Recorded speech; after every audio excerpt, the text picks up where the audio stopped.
There had always been a silent distance between the two sisters, a gap carved not by accidents of life, but by the choices and attitudes of the older one, Isabel. She was glamorous, confident, and raised as the heir of a wealthy family that worshipped appearances more than affection. Elena, on the other hand, came 12 years later, quiet, gentle, and born into a household where all softness had already been consumed. By the time she arrived, the family's attention had been monopolized by Isabel's demands, her whims, her endless appetite for recognition. It wasn't Elena's fault, but she grew up learning that she was an afterthought, a shadow patiently waiting for a place in a home where love was offered in limited portions. Isabel was already a teenager when Elena learned to walk, and she despised the idea of sharing anything, especially the spotlight. She mocked the way Elena crawled, laughed at the way she babbled, mimicked her cries with exaggerated faces that made the adults laugh, without noticing how Elena's eyes dimmed each time. Their mother, exhausted and proud of the eldest, dismissed the dynamic as sisterhood, telling Elena she had to toughen up, that Isabel was just playing. But Elena understood earlier than anyone expected. Some people play cruelly without realizing they hold the power to shape someone's entire life. As Elena grew, the pattern deepened. Every new accomplishment she had, her first drawing, her first poem, her first perfect grade, was overshadowed by Isabel's sarcastic comments. "Cute, but nothing extraordinary," she would say, tossing the paper aside. Elena learned to hide her victories in a small box under her bed, celebrating them silently, because sharing only invited humiliation.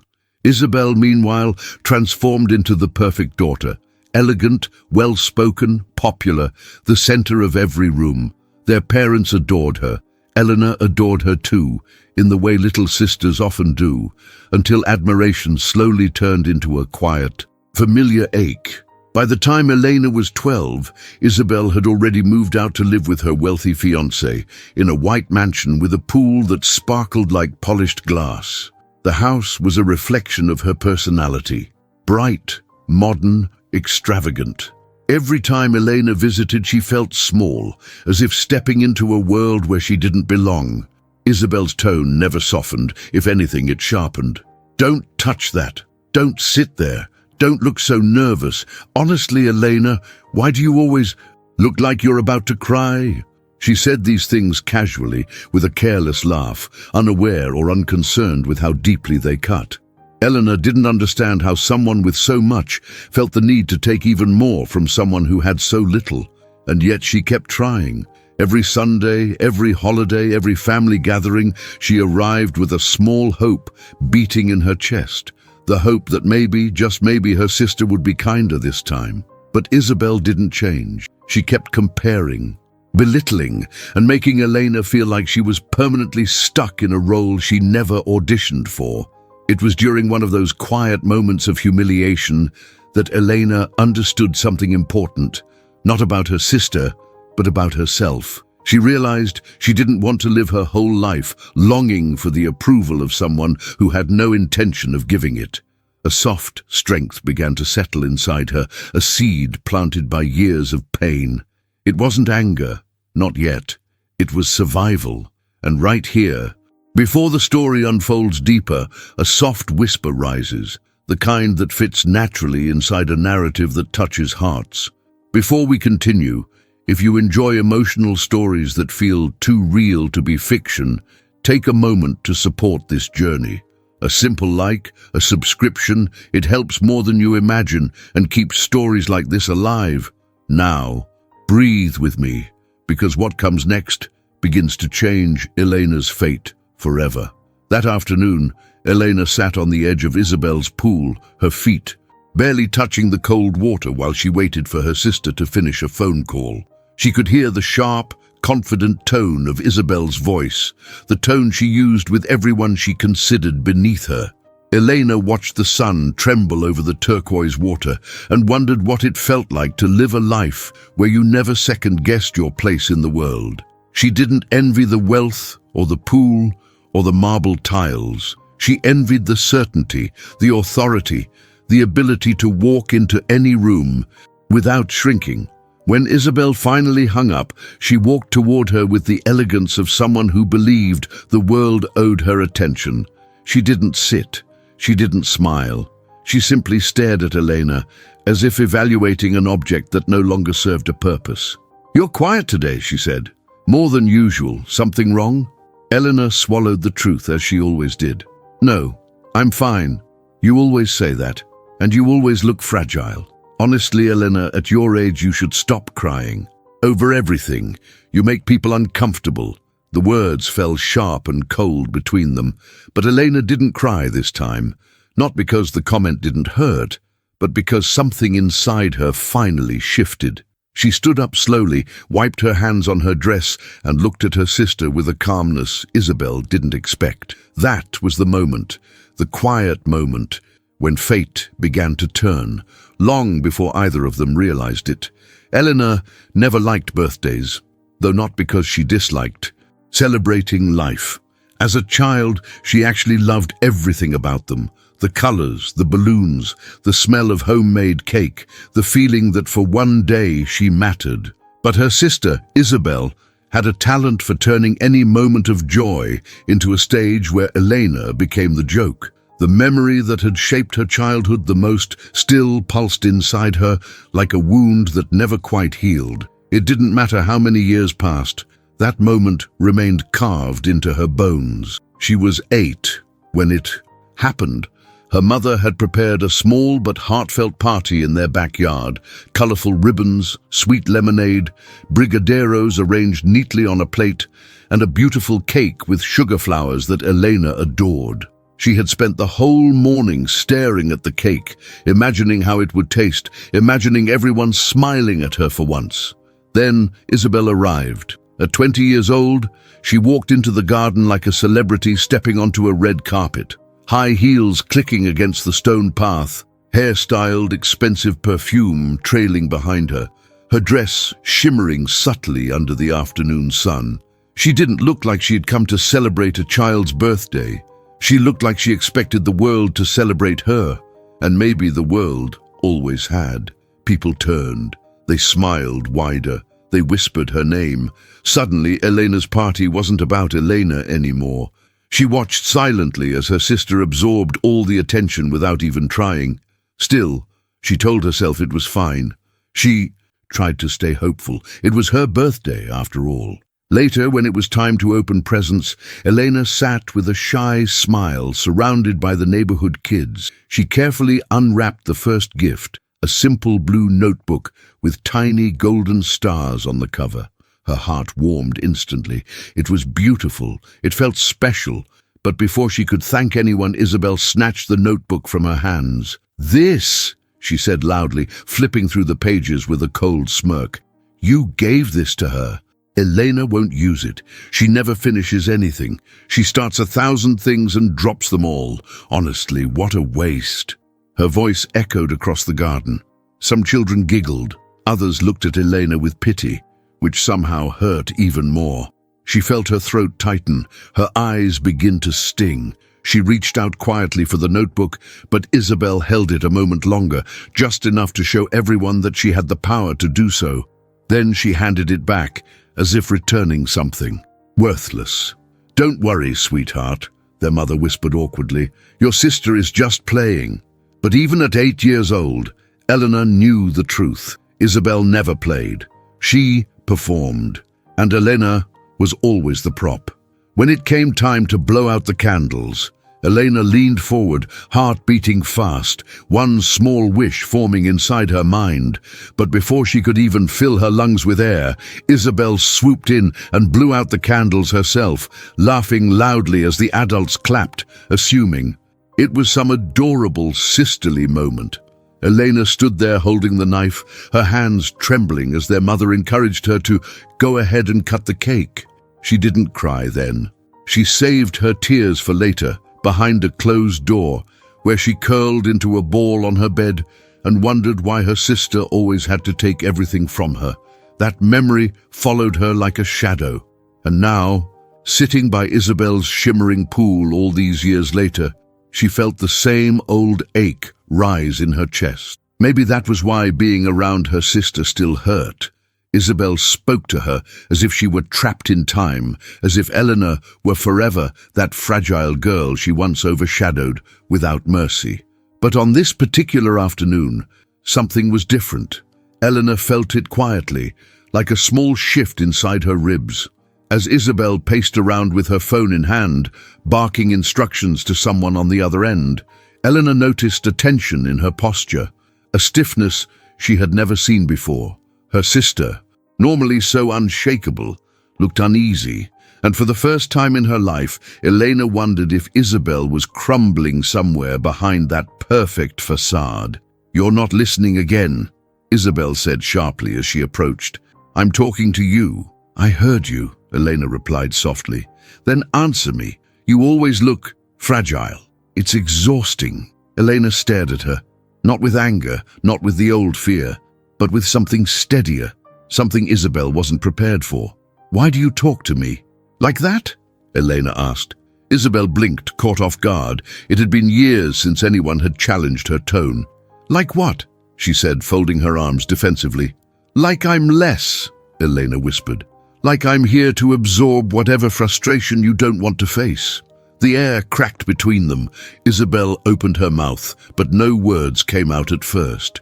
She wasn't used to this version of Elena, the version who didn't shrink, didn't lower her gaze, didn't apologize for existing.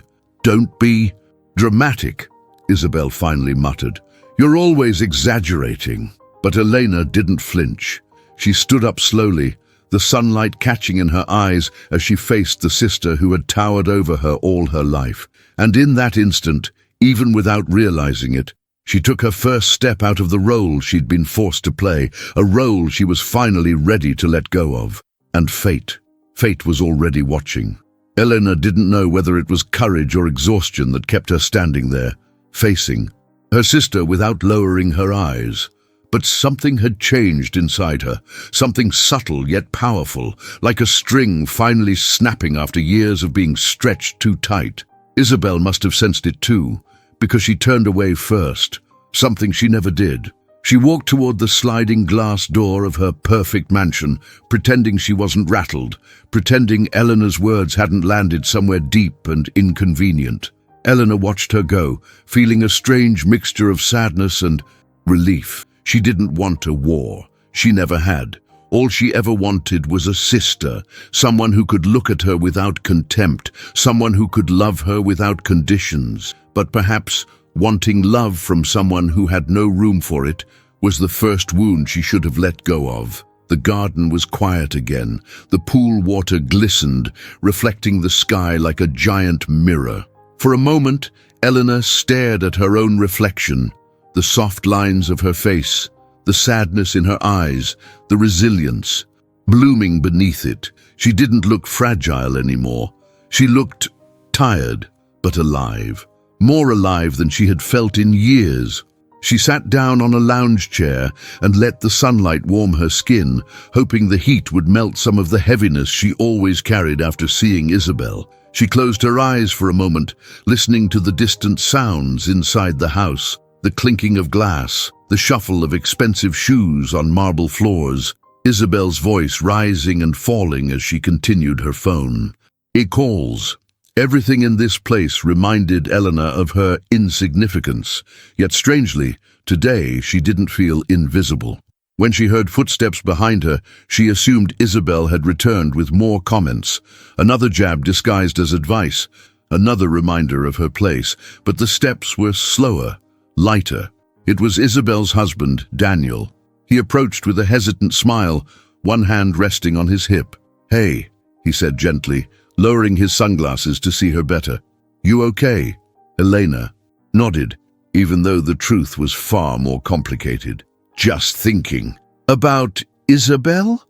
Eleanor looked away, unsure of how much she was allowed to say. Daniel was always kind to her, too kind sometimes. Isabel liked to boast that she had married one of the most successful young entrepreneurs in the city, and she wasn't wrong. But what she never admitted was that his warmth, his patience, his decency were qualities she had never been able to emulate. She seems stressed, Elena said, cautiously. Daniel let out a soft, humorless laugh. That's one way to put it. He rubbed the back of his neck, his expression shifting to something more serious. Things have been difficult lately. Business is changing. A lot of pressure. And Isabel, she doesn't handle uncertainty well. Elena knew that. Isabel needed everything to be perfect to feel safe, needed admiration to breathe, needed control to function. She'll be okay, Elena said softly, though she wasn't sure. I hope so. Daniel paused, studying Elena carefully. But are you okay? I heard some of your conversation. I didn't mean to. I was just near the hallway. Heat rushed to her cheeks. It's fine. It happens all the time. That's the problem, he said quietly. It shouldn't. Eleanor didn't know what to answer. Daniel had always been polite, respectful, and more attentive than her sister ever realized. But hearing him speak with such certainty, such obvious awareness of Isabel's cruelty, made Elena's stomach twist with something like shame, as if her pain had been visible to everyone except the one person who caused it. Daniel didn't push further. He sat down on the lounge chair beside her, giving her space. You know, he said slowly, I've always admired how patient you are. Most people would have stopped visiting long ago. Eleanor's eyes softened. Family is family. Sometimes, Daniel murmured, sometimes family is just history wearing the wrong clothes. The sentence stayed in the air, heavy with truth. Elena felt it sink into her chest like a stone. She wondered how much Daniel knew, how much he had noticed over the years. She wondered if Isabel had any idea how transparent she had become to the people closest to her. Before Elena could reply, Isabel's voice erupted from inside the house, sharp enough to cut the air. Daniel, where are you? I need you for something. Daniel exhaled slowly, the kind of sigh that carried months of fatigue. Duty calls, he said with a small, tired smile. He stood up but looked at Eleanor one last time, his eyes filled with a kindness she wished didn't feel so rare. If you ever need anything, he said softly, you can ask me. You don't always have to face her alone. Elena nodded, grateful despite the confusion stirring inside her. After he left, she remained seated, listening to Isabel's irritated tone drifting from the hallway. There was tension there, real tension, coiling through every word. Something was wrong in that house. Something. Isabel was trying hard to hide. Eleanor stared at the pool again, feeling a chill despite the warm sun. Her whole life had been shaped by her sister's cruelty, her sister's dominance, her sister's need to always be above her. But something was shifting now, something fragile, something dangerous. For the first time, Elena wondered if Isabel's perfect world was beginning to crack, slowly, quietly, from the inside out, and that crack would change everything. Elena didn't return to her sister's house for almost 2 weeks. She told herself she was busy, that work had been exhausting, that she needed time for herself. But deep down, she knew the truth. She needed distance. Distance from the mansion, from the pool that reflected a life she never belonged to, and mostly from Isabel's voice. Sharp, dismissive, practiced like a blade sharpened over decades. Still, family obligations had a way of pulling her back. Their mother insisted she attend a small dinner Isabel was hosting. Just, a few friends, nothing overwhelming, she said. Elena almost refused, but something inside her urged her to go. Maybe it was curiosity, maybe it was the quiet, stubborn hope that Isabel might behave differently after their last conversation, or maybe Elena simply didn't want to keep running. When she arrived, the house glowed with warm lights spilling through the tall windows. Expensive music played softly from hidden speakers. Everything looked meticulously arranged, as if Isabel had spent hours making sure her life appeared perfect to anyone who stepped inside, even when it wasn't.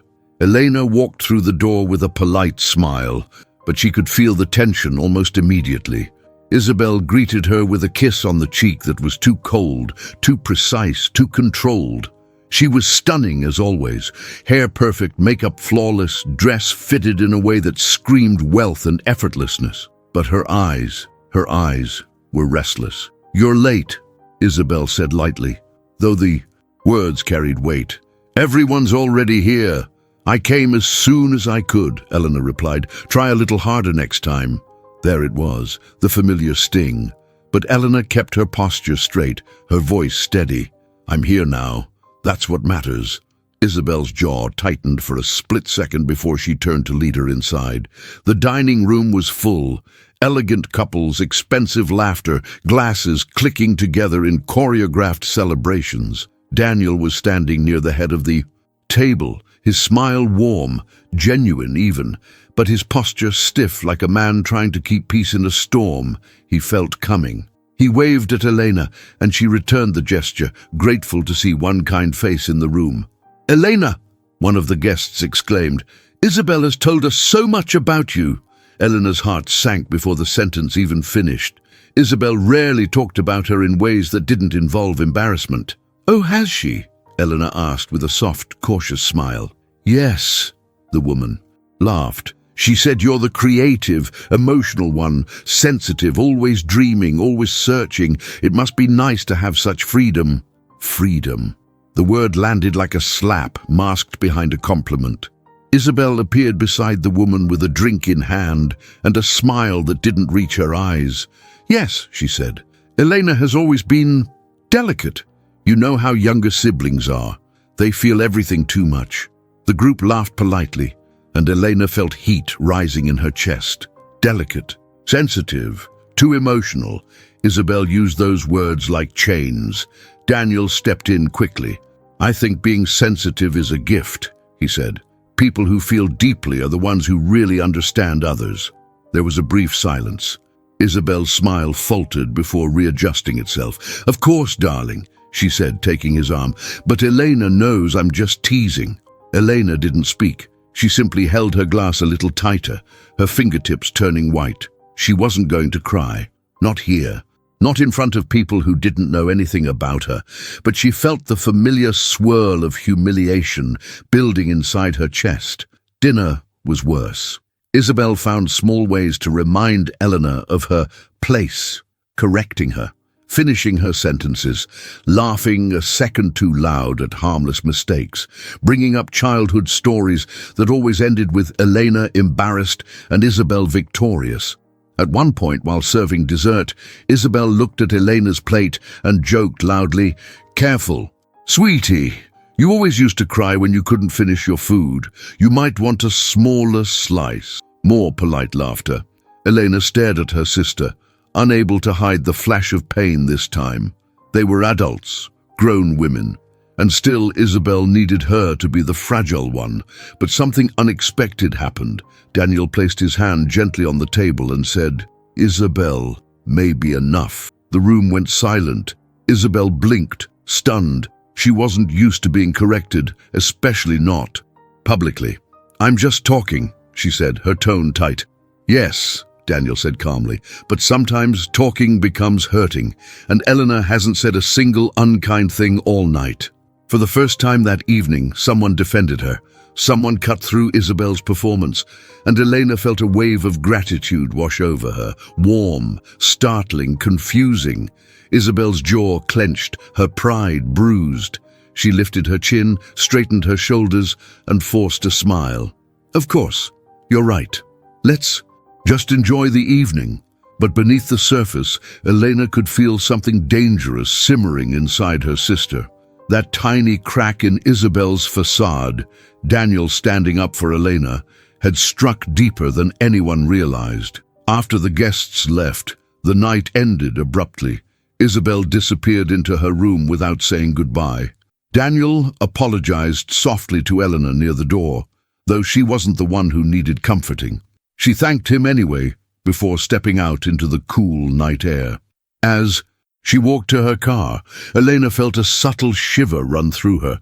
Something had shifted in the house that night, something Isabel wanted to control but couldn't, and Elena knew with a quiet certainty that the storm between them had only just begun. Elena woke up the next morning still feeling the echo of the dinner. She had replayed the scenes over and over again in her mind. Isabel's sharp comments, the guests' polite laughter, and then Daniel stepping in with a calmness that shook the entire table. It felt surreal. No one had ever interrupted Isabel like that, not even their parents, and certainly not in front of an audience. For a moment, Eleanor wondered if she had imagined it. But the tension in Isabel's eyes had been too real, too raw, too exposed. That wasn't imagination. That was a bruise on her pride, one she would not let heal quietly. Eleanor tried to shake it off. She cleaned her small apartment, watered the plants on her windowsill, took a long shower, and reminded herself she had her own life outside of her sister's orbit. A simple life, yes, but one she had built on dignity and effort, not appearances. She brewed coffee, sat by the window, and inhaled the faint scent of fresh rain. But peace, she knew, was fragile, especially when it came to Isabel. By late afternoon, her mother called. "Elena, querida," she said with a sigh heavy enough to reveal everything. "I heard last night was tense." Elena rubbed her forehead. "You talked to Isabel?" "Of course.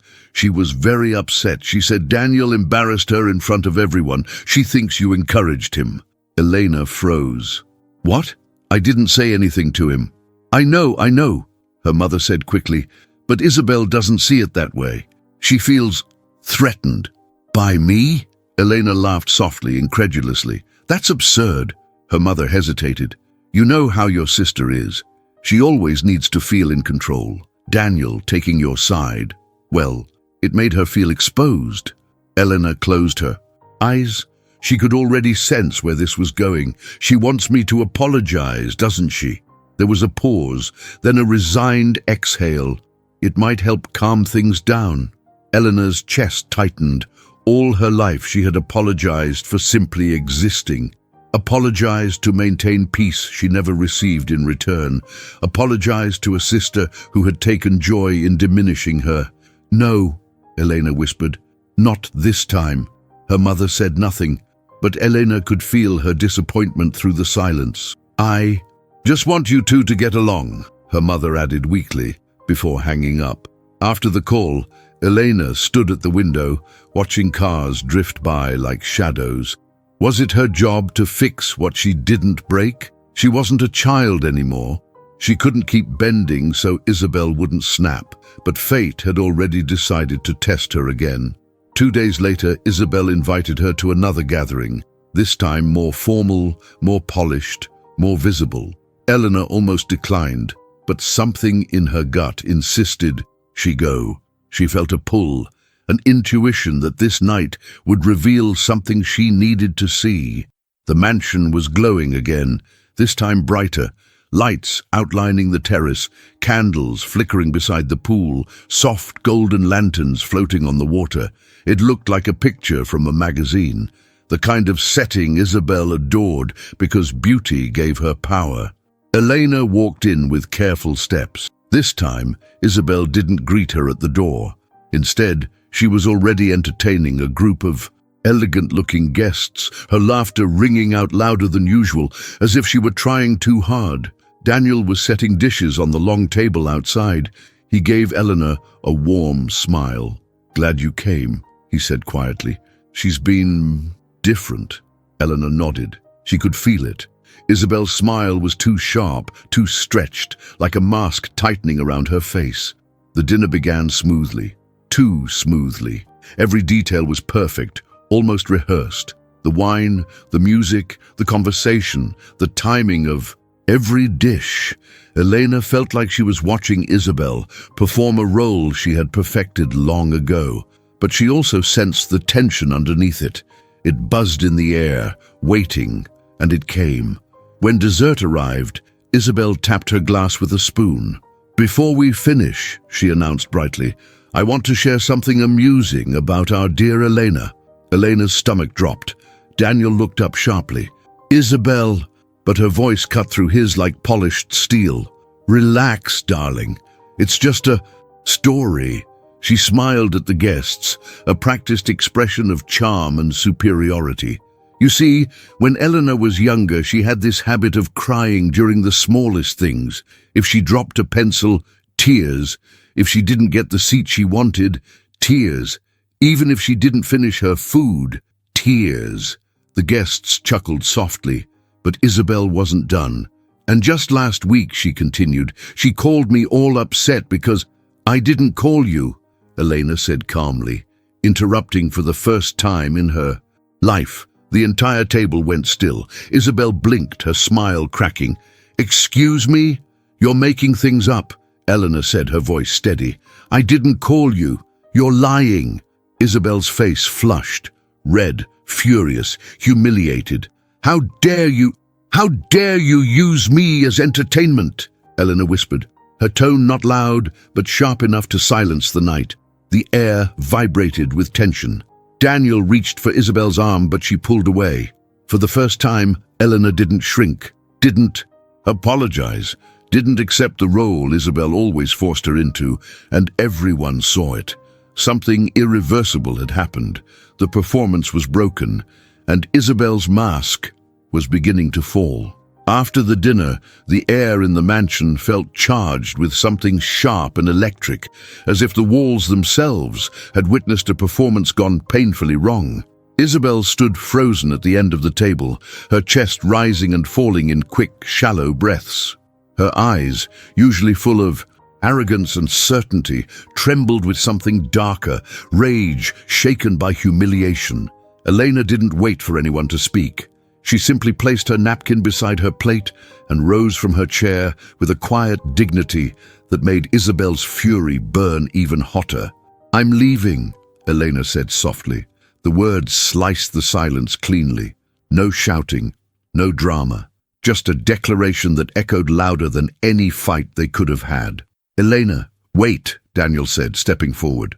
But Isabel pushed past him. No. If she wants to go, let her go. She always leaves. She always runs. It's what she does best. Her voice cracked at the end, a barely perceptible break that Eleanor caught instantly.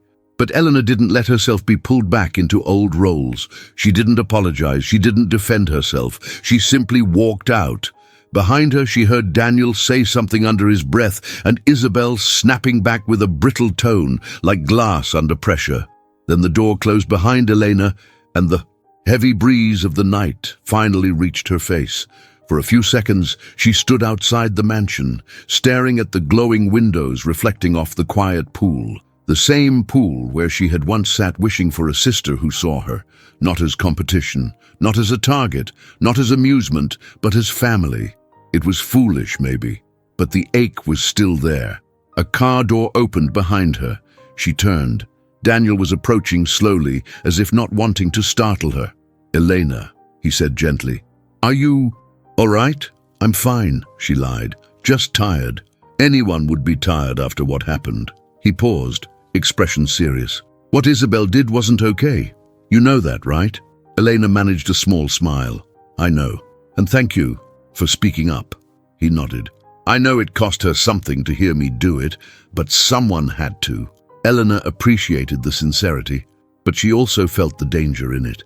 Isabel didn't tolerate being challenged, especially not by the two people she expected unconditional loyalty from her husband and her sister.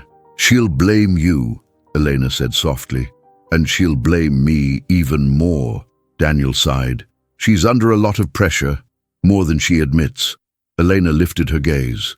What kind of pressure? He hesitated. A long, meaningful silence stretched between them. I shouldn't say, he finally replied, though the conflict was evident in his eyes. It's not mine to share. But that alone told Elena everything. Something was wrong, something big, and Isabel was unraveling faster than anyone realized. Daniel looked back at the house, then returned his attention to Elena. Just don't think today was your fault. You didn't provoke her. You didn't embarrass her. She was already spiraling before you walked in. Why? Elena whispered. His jaw tightened. Because she's hiding something. There it was, the missing piece, the shift she had sensed, the strange tension, the forced laughter, the brittle smiles. What is she hiding? Elena asked. But Daniel stepped back, creating a respectful distance. "You should go home," he said softly. "It's not safe for you in there tonight." She didn't ask what he meant. Something in his tone made the answer unnecessary. She nodded, thanked him again, and walked to her car. As she drove away, she saw Daniel standing alone at the entrance, shoulders heavy, watching the windows as if waiting for another storm. Inside the house, Isabel watched from behind the curtains. Her eyes glistened, not with tears, but with fury. She had seen Daniel follow Elena. She had seen the softness in his gaze. She had seen Elena's calmness, so foreign, so unacceptable, so threatening. Elena leaving wasn't what hurt. It was the shift of power. It was someone finally seeing through her. Isabel let the curtain fall and walked deeper into the darkened room. The music was off. The candles outside flickered like accusations. Her chest tightened with memories she had spent years locking away. But tonight had cracked the lock. She walked into her bedroom, closed the door, and let her body collapse onto the edge of the bed. Her hands trembled as she covered her face. She wasn't just furious, she was terrified.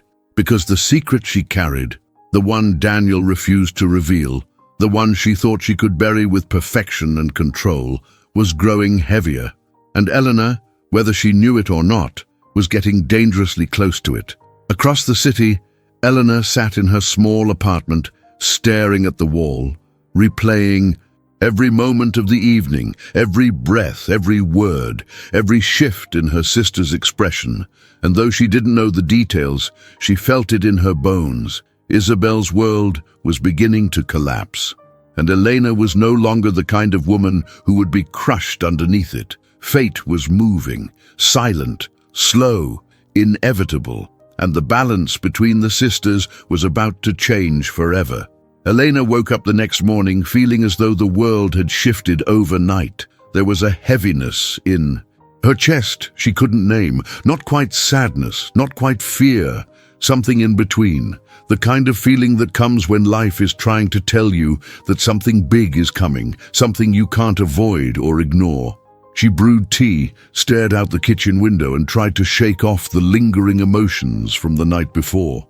But her mind replayed everything like a film stuck on loop. The way Isabel had looked at her during dinner, the crack in her voice when her lie was exposed, the trembling fury that lived behind her smile, and then Daniel, his quiet defense, his concern, the unspoken warning in his eyes. It wasn't like any other fight they'd had.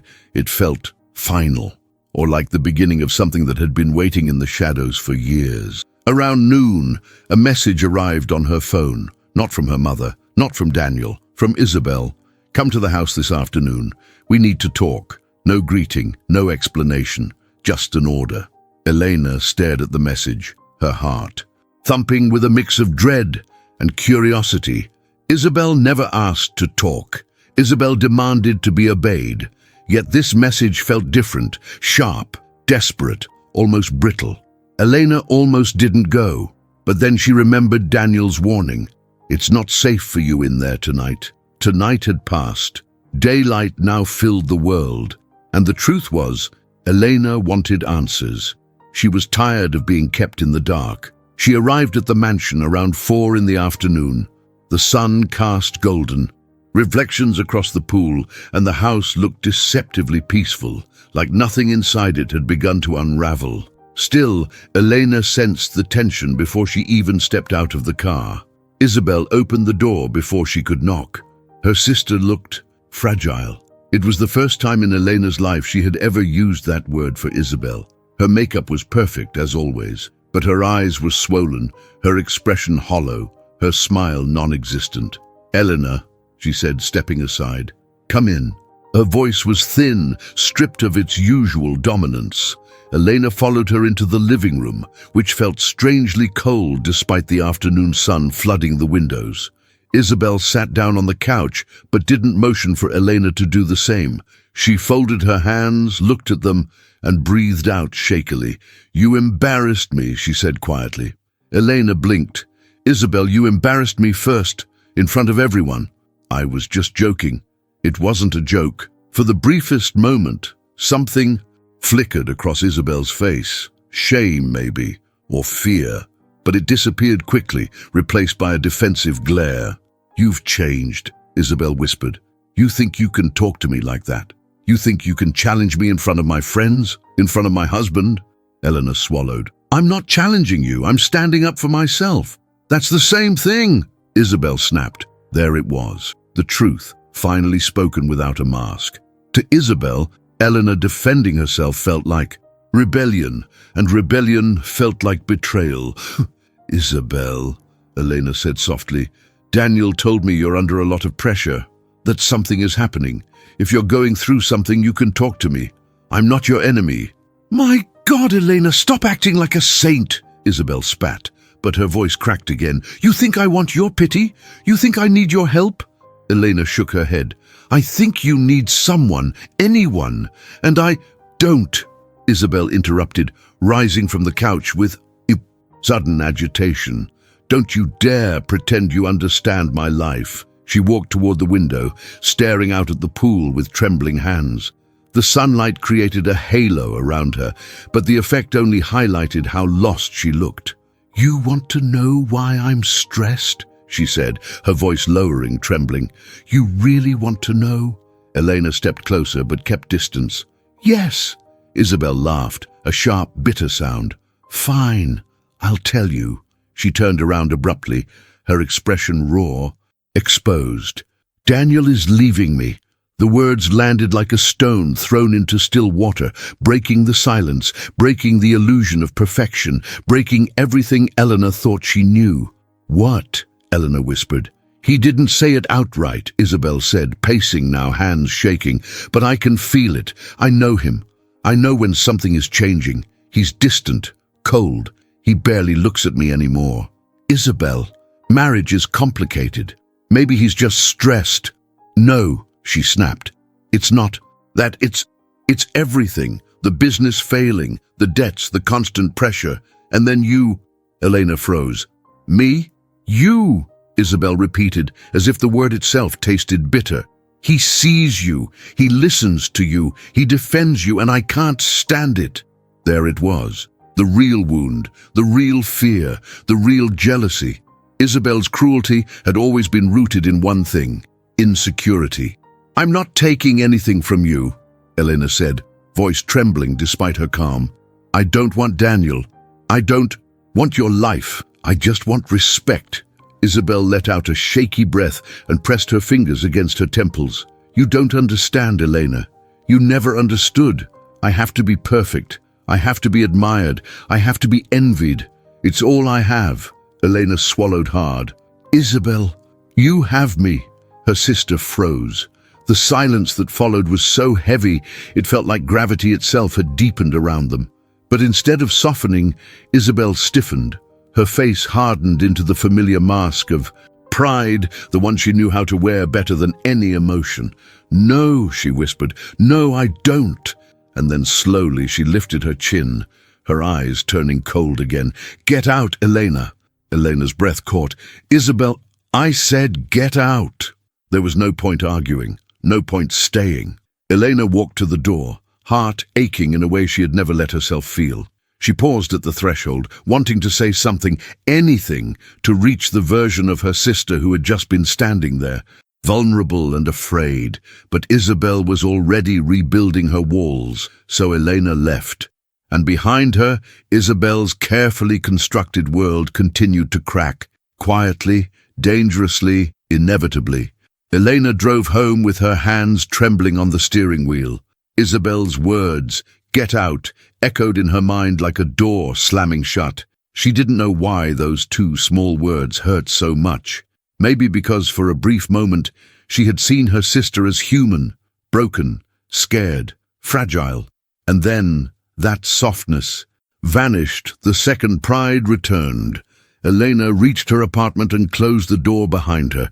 The silence inside felt enormous. She leaned her forehead against the wood and breathed in deeply, trying to calm the ache expanding inside her chest. She made herself tea, sat at the edge of her bed and stared at the wall. She didn't cry. Not because she didn't want to, but because something inside her had shifted, something stronger than sorrow, something shaped by years of surviving a sister who only understood love when it hurt. Yet even in her strength she felt tired, drained, alone. Her phone buzzed, a message from Daniel. "Are you okay?" She hesitated, then typed, "I don't know." Daniel replied almost immediately, "I'm sorry for what she said, it wasn't fair." Elena closed her eyes. She didn't want to be in the middle of their chaos. She didn't want to be the reason Isabel felt threatened. But something about the way he wrote, the honesty, the concern, it felt like a hand reaching through the dark. "It's not your fault," Elena replied. "It's not mine either. She's hurting." She watched the typing dots appear, disappear, reappear. "She is. More than she admits. But still, you don't deserve this, Elena. You never did." Elena's throat tightened. She didn't answer again. She needed space, clarity, time. But fate, it seemed, didn't care. Because the next morning, everything changed. It started with a phone call from her mother. "Elena, something happened." The tone alone froze. "Elena's blood. What is it?" she asked. "It's Isabel. She had a panic episode last night. Daniel called me. She was screaming, saying everyone was against her. She locked herself in the bathroom. They had to break the door." Elena's breath caught. "Is she okay?" "She's resting now, but she asked to see you." Elena didn't know whether it was a trap or a plea, but she felt the old part of herself, the part that always tried to fix things, stir inside her. "I'll go," she whispered. When she arrived at the mansion, the house was silent. No music, no laughter, no glow from perfectly placed candles. Everything felt dim. Daniel met her at the entrance, exhaustion carved into his expression. "Thank you for coming," he said softly. "How is she?" Elena asked. "In her room. She hasn't spoken to me since last night." He paused, studying Elena's face. "She'll listen to you." Elena wasn't sure, but she walked inside anyway, following the quiet hallway to Isabel's room. She knocked gently. "Isabel, it's me." A pause, then a faint, trembling voice. "Come in." Elena entered. Isabel sat on the floor beside the bed, hair loose, mascara smudged at the corners of her eyes. She looked younger like that, stripped of perfection, stripped of power, just a woman whose world was crushing her. When she saw Elena, her lips parted, but no sound came out. Elena knelt beside her. "What happened?" Isabel pressed her hand to her chest, as if trying to hold herself together. "I thought Daniel was leaving. I thought he was packing. I thought," her voice cracked, "I felt like something inside me broke." "You're scared," Elena whispered. "I'm terrified," Isabel admitted, tears slipping down her cheeks. "And I hate it. I hate feeling weak." "You're not weak," Elena said gently. "You're overwhelmed. Anyone would be." "No, not you." Isabel shook her head with something like disbelief. "You're the one who cries easily, who feels too much, and yet somehow you're stronger than me." Elena blinked. She had never expected to hear those words, not from Isabel. And in that moment, something inside Elena softened. Despite everything, every humiliation, every cruel word, she felt her heart pull toward her sister. Because for the first time in their lives, Isabel wasn't attacking her, she was reaching for her. Elena took her hand. "You don't have to face this alone." Isabel looked at her, eyes wide and red. "Why do you keep coming back? After everything I've done to you, why?" "Because you're my sister," Elena whispered, "and because sometimes the people who hurt us are the ones who need us the most." Isabel sobbed quietly, leaning forward until her forehead touched Elena's shoulder. Elena wrapped her arms around her, feeling her sister's body shake, feeling decades of buried pain spilling out one trembling breath at a time. And right there, in that fragile embrace, the story reached its emotional core, and the moment unfolded naturally, gently, deeply. Before we keep going, if you're here feeling this story in your chest, the way these characters feel it in theirs, take a moment to support this journey. A like, a subscription. It helps keep stories like this alive and brings more people into this world of emotion. Thank you, truly. Now breathe and stay with me. Elena held Isabel until her crying softened. When Isabel finally pulled back, her lashes were wet, her voice hoarse. I don't know what's happening to me, she whispered. You're overwhelmed, Elena repeated, and you're trying to hold everything alone. Isabel wiped her face. I don't want to lose anything. Then start by not losing yourself, Elena said. The words landed deep, but even in that tender moment, Elena could feel it. This breakdown was only the beginning. The real fall, the storm, the truth, the shift of destiny was still coming, and fate wasn't done with them yet. For the next few days, there was a strange, fragile peace between the sisters. Elena visited the mansion twice, each time finding Isabel calmer, quieter, almost grateful. It was a version of her sister she had rarely seen, softer, stripped of her usual arrogance, someone who clung to Eleanor's presence like a child clings to a nightlight when the world feels too dark. Elena allowed herself to hope that maybe, just maybe, this was the start of something different. Hope that the years of cruelty had finally cracked open the truth. Hope that Isabel had finally chosen vulnerability over pride. For the first time in their lives, they spoke without venom. They drank tea together. They shared memories that didn't hurt. They even laughed. Awkward at first, but real. Daniel noticed the shift too. He seemed relieved, less tense, as if the burden on his shoulders had lightened. He watched them from a distance with a cautious optimism, not wanting to interfere, not wanting to break whatever delicate thing was forming. But fragile peace is still fragile. And Isabel was a woman built on pillars of insecurity, pillars that couldn't hold her weight for long. It happened on a Thursday afternoon. Elena had brought her resume to Isabel, hoping her sister could help her get an interview at a design studio owned by one of her acquaintances. Elena had worked hard on her portfolio, pouring her heart into each piece. It wasn't glamorous work, but it was honest, and she was proud of it. She showed the folder to Isabel with careful hope. I really think I'm ready, Elena said. I've been practicing, I've been improving, I just need a chance. Maybe you could introduce me, just a recommendation, nothing more. Isabel took the folder. Her expression was unreadable. Elena waited, heart pounding. Minutes passed as Isabel flipped through the pages, too slowly, too silently. Her eyes didn't show mocking this time, but something almost worse. Calculation. Then she closed the folder, placed it on her lap, and looked up with an expression Elena had seen before, cold, detached, weaponized. Elena, you're not ready, she said. The words were simple, but the tone carried the cruelty of a lifetime. Elena blinked. I've been working for months. I know, Isabel shrugged. But these aren't good enough. They look amateur. Eleanor swallowed hard. They're not perfect, but I've improved so much. I just need someone to give me— No, Isabel cut in sharply. And honestly, recommending you would make me look bad. The air was sucked out of the room. Elena felt the world tilt. Isabel kept going, unaware or uncaring of the wound she was delivering straight into Elena's chest. You're too emotional. Too sensitive. Employers want stability, not desperation. Elena's voice cracked as she tried to steady it. I'm not desperate. I'm trying. I've been trying my whole life. And it never works out, Isabel replied, standing up, because you're not built for this world.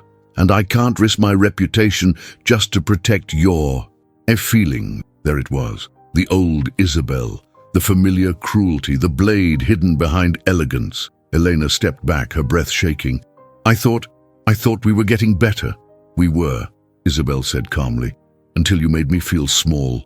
Elena stared at her sister, disbelief widening her eyes. Made you feel— Isabel, I've done nothing but help you. Exactly, Isabel snapped, and I don't want your help. I don't want to owe you anything. Last night you got too close. You saw me. Weak. And I won't let you take advantage of that.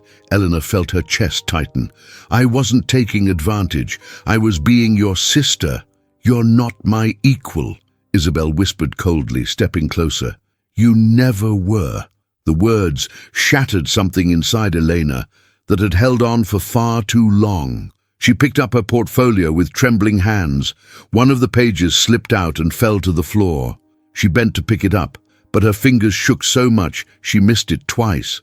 Isabel exhaled impatiently. "Oh, for God's sake, stop crying, Elena. It's pathetic."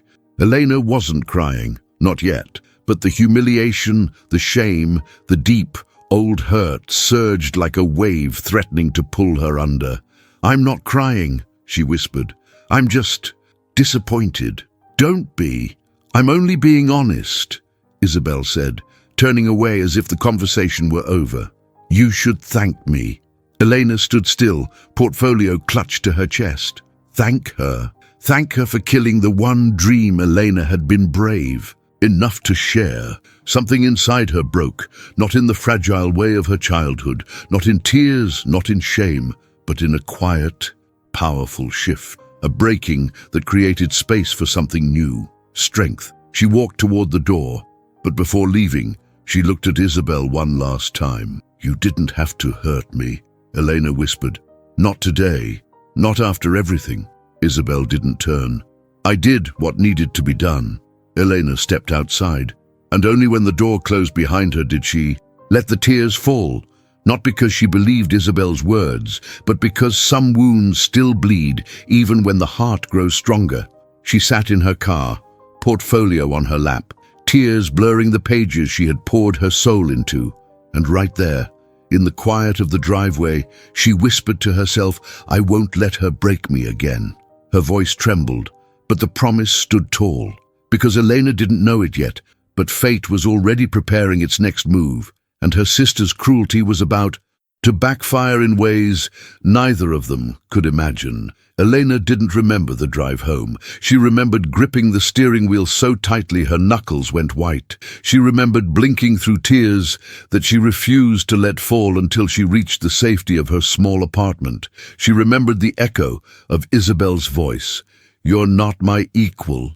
You never were." Those words clung to her skin like cold rain. When she finally walked through her door, she placed her portfolio carefully on the table as if it was something fragile, something living. Then she sat on the floor beside it and let the tears come. Not the weak tears of a child, not the helpless tears of someone broken, but the raw, grieving tears of someone who had finally reached the end of what they could carry. She cried for that little girl whose birthday had been stolen. She cried for every humiliation painted as honesty. She cried for every moment she had lowered herself, dimmed herself, quieted herself, just to keep the peace.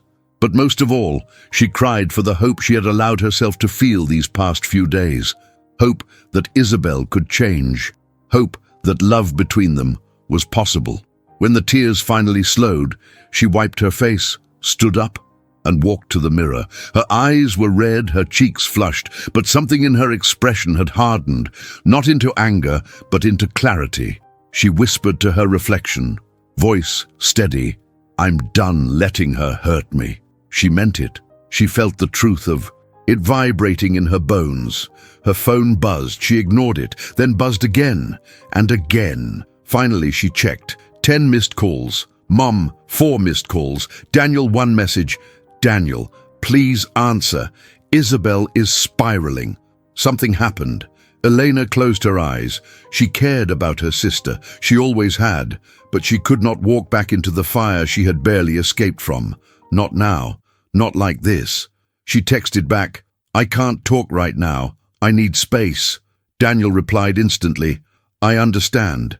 Take your time. Just know I'm here if you need anything." Her chest tightened. She appreciated his kindness, but it also terrified her. Isabel would twist even that into a weapon. She placed her phone face down and sat at her desk. If she stayed still, she would fall apart again. So she opened her laptop and began looking for design studios online, places she could apply without connections, without begging her sister for help. But even as she worked, the ache in her chest pulsed like a bruise. Dum. Evening, she made her decision. She needed distance, real distance. Not just emotional, physical, the kind that forced her heart to breathe in a new rhythm. She booked a small, affordable Airbnb in a quiet town 2 hours away. A place with a view of trees instead of pools, with silence instead of judgment. She packed a small bag, grabbed her portfolio, wrinkled from tears, and stepped outside into the cool night air. As she locked her door, her phone buzzed again. This time, it was her mother. "Elena, please!" Her mother's voice trembled. "Your sister she's not well. She said some terrible things after you left. She's furious with Daniel. She thinks you turned him against her. She's losing control." "I'm sorry, Mom," Elena said softly, "but I can't go back right now. She needs you." "No," Elena whispered. "She needs herself, and I need to protect my peace." Her mother was silent for a long moment. Then she sighed. "I won't push. Just be careful. Isabel isn't thinking. And clearly, I know." She hung up. Elena got into her car, started the engine, and drove into the night. Each mile that passed felt like a thread loosening around her ribs. She reached the Airbnb close to midnight. It was small, with warm lights glowing through the curtains, a space that felt safe, human, real.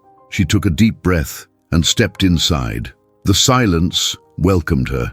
She placed her portfolio on the small table, this time with tenderness instead of pain. She made herself tea and sat by the window, watching the moonlit branches sway. For the first time in a long time, she felt herself exhale fully. And as she looked into the quiet darkness beyond the glass, she made a promise to herself. "I will not return until I am whole." She didn't know what the future held, whether Isabel would spiral further, whether Daniel would call again, whether old wounds would heal or deepen. But she knew this. Tonight marked a turning point, a separation that had been waiting to happen for years. Not out of anger, not out of revenge, but out of survival. And while Eleanor sought peace, Isabel's world, back in that mansion, was tearing itself apart, because losing control was the one thing Isabel had never learned to survive. And now that Elena was gone, the cracks in Isabel's life were about to split wide open. The small Airbnb became a sanctuary, quiet, warm, untouched by the sharp edges of Isabel's world. Elena woke up the next morning to the sound of birds instead of tension, sunlight instead of cold marble floors, and for the first time in years, she didn't feel the weight of being observed or judged. She made breakfast slowly, savoring the smell of toasted bread and fresh coffee. She opened the window and let the crisp morning air fill the room. It felt strange, almost foreign to exist without fear of disappointing someone. She had spent most of her life shrinking herself to fit into spaces Isabel controlled. Now, the only expectations she had to meet were her own. She sat at the small wooden table with her portfolio spread out before her. The pages still held the dents and wrinkles from the tears she had shed. But instead of embarrassment, Elena felt something else as she looked at them. Pride. These drawings, these designs, these ideas, they were hers. Not flawless, but real, honest. They carried her heart in every line and color, and for the first time, she wanted to improve them for herself, not to prove her worth to someone who would never see it. She grabbed a pencil and started reworking one of her older designs. Time slipped away unnoticed as she shaded, erased, reshaped, and layered new colors over the paper. Hours passed, like minutes. Her hands were steady, her breathing calm, her mind clear. Creativity flowed through her, not forced, not strained, just naturally alive. By early afternoon, she had 3 revised pieces, stronger, cleaner, more confident. She took photos of them, adjusted the lighting, and began updating her online portfolio. She created a simple website, nothing extravagant but elegant, authentic, a reflection of who she was becoming. Then she sent out applications, 1, 2, 5, 10. She didn't hold her breath. She didn't beg the universe. She simply took action, quiet, determined action. When she stepped outside for a walk, the sky was a soft gray, the trees whispering with the wind. She let her steps guide her down a narrow street lined with small cafes and bookstores. the kind of place where people created without needing applause. She passed a little design shop with a "Help Wanted" sign taped to the window. Her heart fluttered. It wasn't the glamorous studio she had dreamed of, but it was real, local, honest. She hesitated at the door. Then she remembered Isabel's words, "You're not ready," and Daniel's words, "You don't deserve this," and her own promise, "I won't let her break me again." She opened the door. Inside, a woman with silver hair and warm eyes greeted her with a smile. "Hi there. Welcome. Looking for something in particular?" Elena swallowed her nerves. "Actually, I saw the sign outside. Are you hiring?" The woman brightened. "We are. What's your name, dear?" "Elena." "Nice to meet you, Elena. I'm Marlene." She gestured to the counter. "Tell me a bit about yourself." Elena took a deep breath. "I'm a designer. Still learning, but I'm committed. I work hard, and I want to grow." Marlene studied her for a long moment, not with judgment, but with genuine interest. "Do you have a portfolio?" Elena opened her bag, pulled out the folder, the same one Isabel had dismissed, and placed it on the counter. Marlene flipped through the pages, nodding slowly, her expression unreadable. After a minute, she looked up. "Elena, these are lovely." Elena's breath hitched. "They are." "Yes," Marlene said, her smile widening. "They have soul, heart. You'd be surprised how rare that is." Tears threatened to rise, but Elena blinked them away. "I don't care if you're still learning," Marlene continued. "I care that you're passionate, that you try, that you're open, and you are." She tapped the folder gently. "If you want part-time work to start, the spot is yours." Elena covered her mouth with her hand, stunned. "Really? Really?" Marlene laughed. "Come in tomorrow at 10. We'll get you settled. And don't worry, we grow together here." It was such a simple phrase, spoken with warmth and without hidden meaning, and it cracked something open inside Elena, a relief so deep it almost hurt. "Thank you," she whispered. "You don't know what this means." "I think I do," Marlene replied kindly. "See you tomorrow, dear." Elena stepped out of the shop with her heart pounding, her chest full. The world looked different, wider, brighter. The air tasted sweeter. She walked slowly back toward the Airbnb, letting the rhythm of her footsteps steady her breathing. Halfway there, her phone buzzed. A new email. Design studio. Application received. Art collective. Interview request. Local bookstore. Interested in skill swap projects. 3 replies already. Elena stopped walking, placed her hand over her heart, and let a soft, incredulous smile rise. Her life, her own life, was beginning. She wasn't the little sister in anyone's shadow. She wasn't the fragile girl Isabel had raised her to be. She wasn't the woman begging for approval that would never be given. She was Elena. She was growing. She was moving. Far from Isabel's world, far from her judgment, far from the poison disguised as protection. Meanwhile, in the mansion miles away, Isabel stood by the window staring at her phone, waiting for a message that wouldn't come. And as the silence stretched on, she felt something tighten inside her, twisting hard enough to take her breath, because for the first time in her life, Elena wasn't hers to control, and that terrified her more than anything else. While Elena was beginning to rise, step by step, piece by piece, Isabel's world was quietly collapsing. Beneath her feet, it didn't happen with a dramatic explosion. It happened slowly, like hairline cracks spidering through glass. Too thin to notice at first, too subtle to panic about. But once you finally see them, it's already too late. For Isabel, the first crack came disguised as a simple email.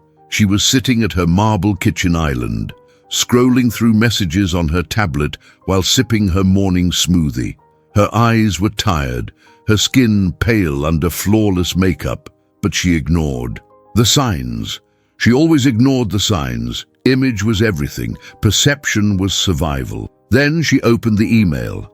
At first, her eyes skimmed over the text without registering anything, but then a sentence froze her breath. "Your account is past due. Final notice, immediate payment required to avoid legal escalation." Her hand trembled. No, that couldn't be right.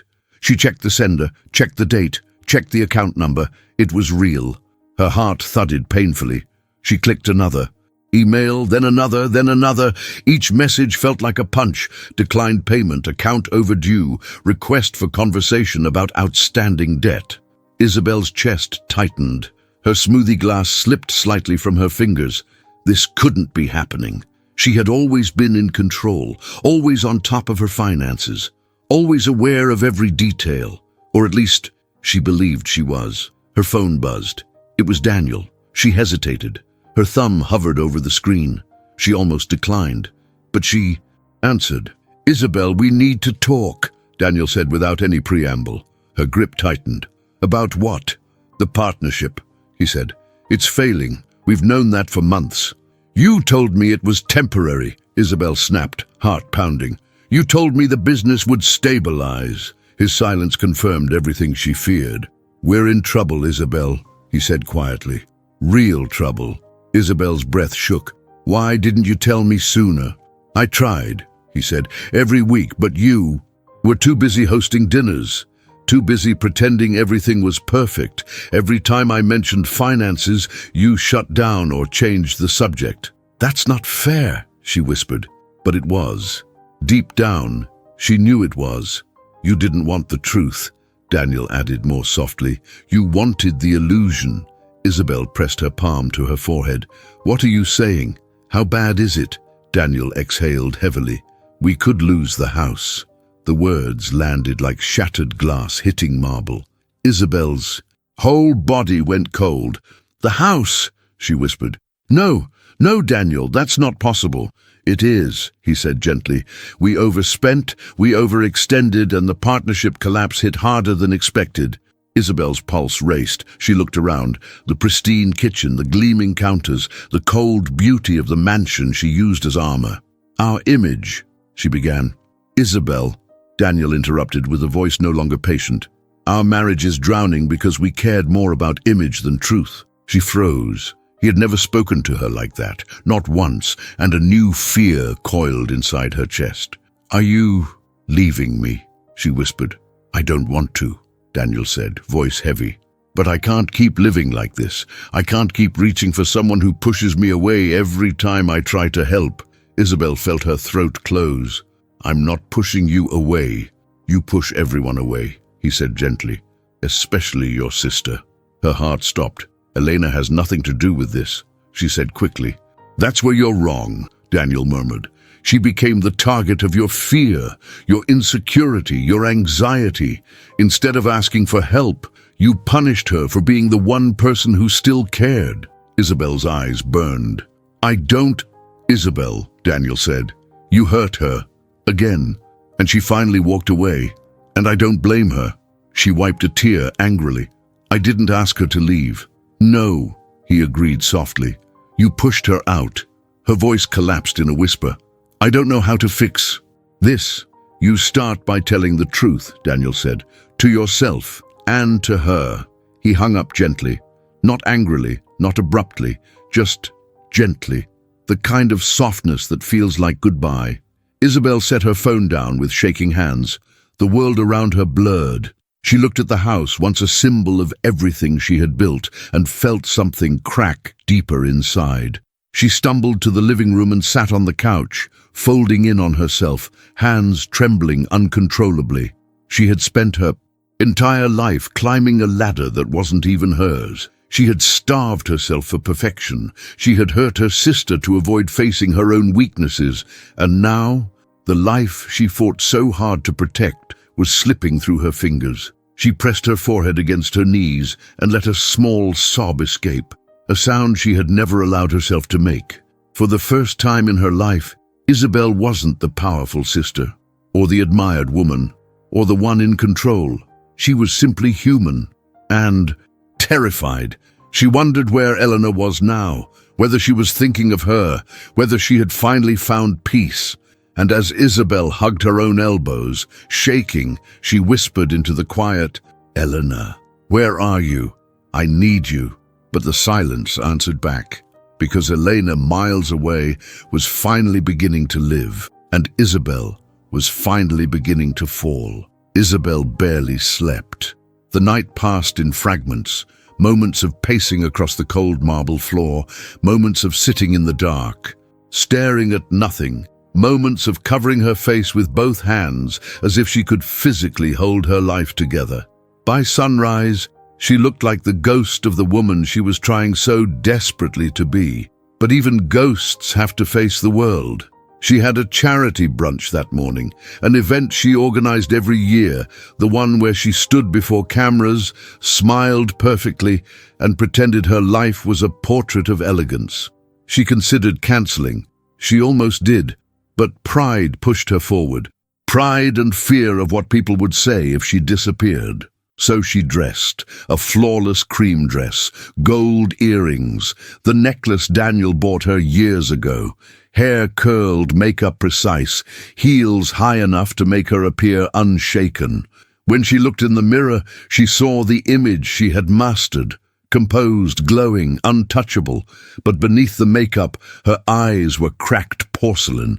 She drove to the venue with trembling fingers. Dozens of cars filled the lot. Laughter drifted from the entrance. People clinked champagne glasses. Cameras flashed. Everything sparkled, but Isabel felt small, like a shadow pretending to be made of light. She stepped inside. Immediately, eyes turned, smiles widened, compliments flew her way like confetti. "Isabel, you look stunning. Is your husband joining us today? We missed you last week. You're glowing." Each word was a needle. She smiled anyway, wide, effortless, beautifully fake. But then the murmurs began. Whispers, side glances, people leaning closer to each other with curious smiles. Isabel's stomach tightened. Had they heard about the debts? Had someone leaked the business collapse? Had Daniel told someone about the argument? She forced her smile wider. She approached a group of acquaintances, women she had known for years, women who admired her, envied her, measured themselves against her. But today, something was different. They didn't step toward her. They didn't smooth their dresses or fix their hair in her presence. Instead, they watched her with thin, curious eyes. One of them, Rebecca, offered a polite smile. Too polite. "You made it," she said. Isabel swallowed. "Of course. Why wouldn't I?" Rebecca's gaze flickered, not with admiration, but with something like satisfaction. "No reason," she said. "It's just that people are talking." The floor dropped beneath Isabel's feet. "Talking about what?" Another woman lifted her phone. "A little rumor, nothing serious." Rumor. The word felt poisonous. "Show me," Isabel said.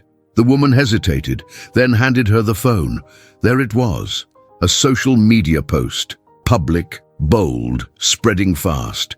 Isabel's husband involved in failing partnership, mansion at risk, sources confirm financial instability. And beneath it, Isabel seen crying at a private dinner. Trouble in paradise? The world tilted, her chest constricted, her breath came fast, shallow. The room spun in slow circles. She tried to form words, but her throat closed. People watched. They always watched. One woman covered her mouth, whispering, "Oh my God, she's shaking." Another muttered, "It must be true, look at her." Then someone laughed softly, not cruelly, but with the same enjoyment people have when idols crack. Isabel heard it all, like echoes bouncing off glass. She forced herself to straighten. "These aren't true," she said, voice trembling despite her effort. "My marriage is fine. Everything is fine." But her voice cracked, right on the word fine. And that was all the confirmation the room needed. The whispers grew louder, the glances became bolder, the judgment became sharper. Isabel's hands shook as she set the phone down. Her heart pounded so loudly she could hear it in her ears. She felt the walls closing in, the floor tilting upward, the eyes pinning her like insects pinned beneath glass. She stepped backward. "Excuse me," she whispered. I need a moment." She turned and walked quickly toward the exit. Her heels slipped once. Someone gasped. Someone else chuckled. She pushed the door open and stumbled outside into the cold air. Her breath shattered, her shoulders collapsed. She pressed her hands to her face as tears spilled through her fingers. For years, she had humiliated others behind perfect smiles. But today, the world humiliated her back, and it tasted 10 times crueler. Her phone buzzed in her purse. She fumbled for it. "Daniel," she answered with shaking hands. "People know," she choked. "They know everything." "I'm coming," Daniel said immediately. "Where are you?" But she couldn't speak. She sank onto the curb outside the venue, shaking. Mascara streaked her cheeks, makeup smeared, hair falling apart. She looked nothing like the perfect woman she had crafted. She looked human and terrified and small. "Elena," Isabel whispered to herself, curling into her own arms. "I need Elena." But Elena wasn't there.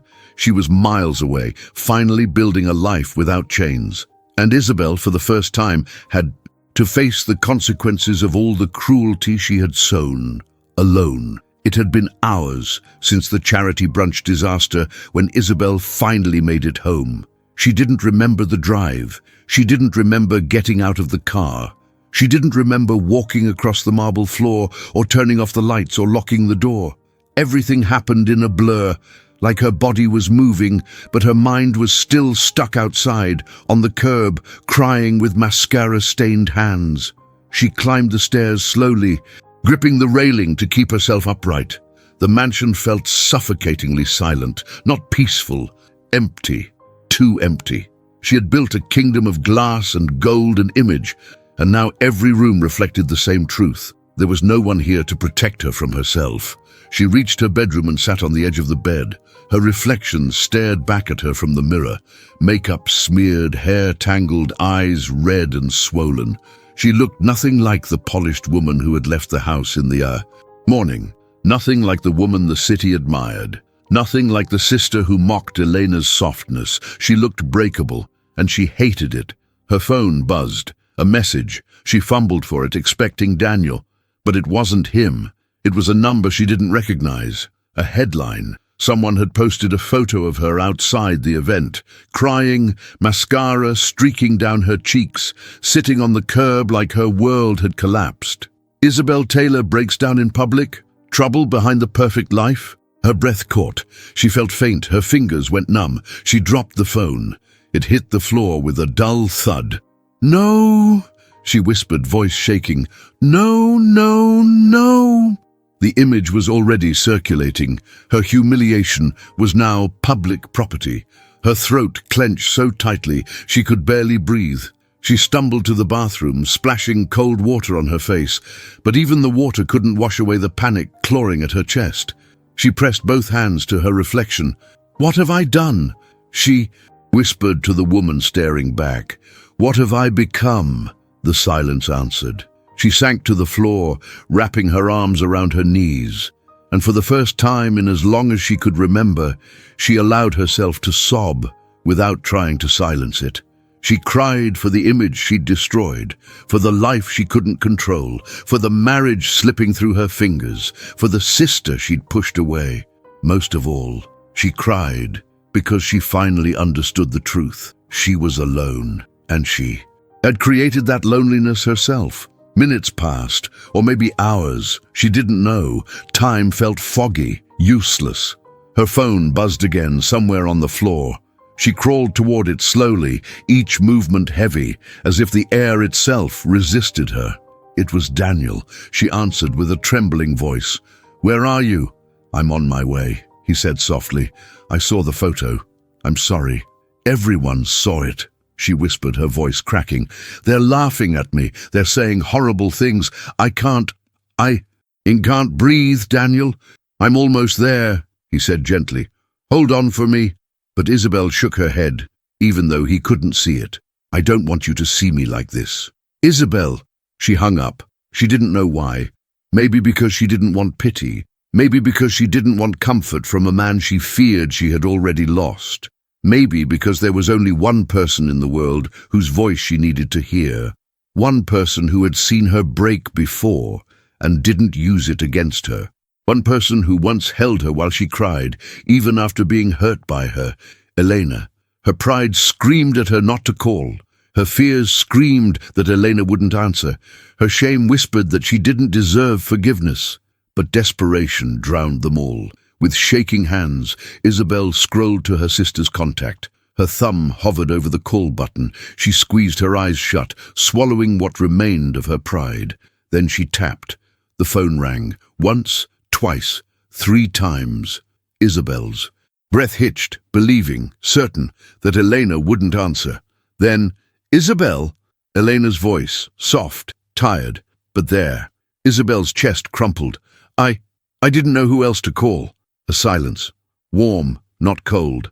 Elena's breathing on the other end, steady, present, real. "What happened?" Elena asked gently. Isabel's voice twisted. "They posted a picture of me, crying. Everyone saw it. Everyone knows about the debts, about the business, about the marriage. Her voice broke in a sob. "I'm losing. Everything."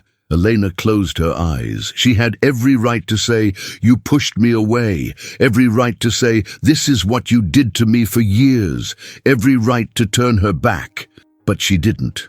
"Isabel," she whispered, "you're going to breathe. You're going to tell me where you are, and you're not going to face this alone." Isabel covered her mouth with her hand. "I'm at home." "I'll come," Elena said. "You shouldn't," Isabel sobbed. "You shouldn't help me, not after how I treated you." "No," Elena said quietly, "but I'm coming anyway." Another sound escaped Isabel, a sound Elena had never heard from her. Raw, broken, grateful. "Thank you," Isabel whispered. Elena hung up, grabbed her keys, and headed toward the door. She wasn't going to fix Isabel. She wasn't going to erase the consequences. She wasn't going to sacrifice herself again. But she was going to show up once, so that when fate turned again, she would know she had chosen compassion over bitterness. And as she drove toward the mansion she had once feared, Elena didn't know. This visit would become the beginning of a storm so deep it would drag both sisters into revelations neither of them were prepared for. Elena drove back toward the mansion with steady hands, though her heart beat in uncertain rhythms. She wasn't returning as the fragile sister who always sought approval. She wasn't returning to beg or to be lesser or to absorb pain she didn't deserve. She was returning because compassion had always come naturally to her, and because sometimes the person who hurt you is also the person drowning the deepest. When she reached the house, Isabel was sitting on the staircase just inside the door, wearing an oversized sweater, her makeup gone, her eyes red and swollen. She looked nothing like the polished woman who dominated every room. She looked like someone whose world had been shattered from the inside out. When she saw Elena, her lips trembled. "You came. I said I would," Elena replied softly. Isabel nodded and wiped her cheeks. I don't know how to be like this." "Like what?" "Human," Isabel whispered. Elena sat beside her. "Not too close, not too far. You don't have to know. Just breathe." For a moment, neither spoke. It was strange, almost surreal, to sit together without hostility, without masks, without roles. 2 women. 2 sisters, 2 wounded hearts. Then the doorbell rang. Isabel flinched. "I'm not expecting anyone." Elena rose. "I'll check." Standing on the porch was a man in a crisp suit, holding a thick envelope and a small leather case. His expression was formal, respectful. "Good afternoon," he said. "I'm looking for Isabel Taylor and Elena Taylor." Elena's stomach tightened. "That's us. I'm here on behalf of Mr. Charles Whitmore," he said. "Your uncle." Elena froze. Isabel's voice called from behind her, sharp with confusion. "Uncle Charles? He died 3 weeks ago." "I'm aware," the man replied gently. "And he left instructions for both of you." He stepped inside as they exchanged bewildered looks. Uncle Charles had been their mother's brother, distant, wealthy, withdrawn, the kind of relative who attended family gatherings but always sat alone in the corner. He barely spoke, barely smiled, barely participated in any drama. He wasn't close to Isabel. He wasn't close to Elena, at least not in ways that were visible. "Please sit," the man said, opening the leather case. They sat, Isabel tense.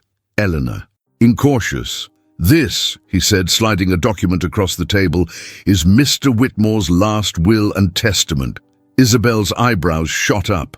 "Why include her?" she demanded, gesturing toward Eleanor. "I barely knew him." She barely knew him. The lawyer looked at her calmly. "You may not have known him well, but he knew both of you very well." Isabel scoffed. "Impossible." Elena remained silent, listening. The lawyer opened the document. "I will read only the essential parts, as instructed," he said. Elena's heart beat faster. Isabel crossed her arms, trying to look composed, though her fingers shook. The lawyer began, "To my niece, Isabel Taylor." Isabel lifted her chin, prepared for money, property, something grand. "I leave my collection of antique books, valued at approximately $18,000. Isabel's face fell. "Books?" she repeated. "Books? That's it?" But the lawyer continued, "And to my younger niece, Eleanor Taylor." He paused. Eleanor's breath caught. "I leave full ownership of my country estate, including the lake house, all attached land, and the art collection stored therein." The room froze. Elena blinked. "I'm sorry?" Isabel rose to her feet. "What? No, this is a mistake. A horrible mistake. That estate is worth millions. Millions. Why would he leave it to her?" The lawyer didn't flinch. "Because he admired her. Greatly." Isabel shook her head violently. No, he barely spoke. He barely interacted. He watched," the lawyer said calmly. "He saw things others did not." Isabel stared at him, breath trembling. "Explain." The lawyer turned to Elena. "Your uncle told me," he began, "that you were the one person in the family who treated him like a human being rather than a decoration. When he came to holidays, you always sat beside him. You asked about his health. You helped him to the car without being told. You made him tea when no one else noticed he was cold. You looked him in the eyes. You saw him." Elena's chest tightened. She hadn't known those small gestures meant anything. They were simple kindness, humanity, nothing more. But to him, they were everything. The lawyer continued. "He said Isabel reminded him of the world he escaped, the world of appearances, competition, cruelty behind gentle words. He did not dislike her, but he did not trust her with a home that held his heart." Isabel staggered backward as if struck. "So you're telling me," she whispered, "that she gets everything because she was nice?" He replied softly, "Because she had a good heart." Silence. Isabel's face contorted, confusion, disbelief, jealousy, rage, all swirling into one expression of devastation. Eleanor whispered, "I didn't ask for this." "I know," the lawyer said. "That is why he chose you." Isabel snapped, "I won't accept this." The lawyer closed the folder. "You don't have to accept it. The law will." Isabel's body shook. Her breathing turned sharp, ragged, frantic. "She doesn't deserve it," she hissed. "She doesn't deserve anything." Elena flinched. Isabel stepped closer, her voice cracking into a scream. "It should be mine." Elena swallowed. "Isabel, please." "No!" Isabel shouted.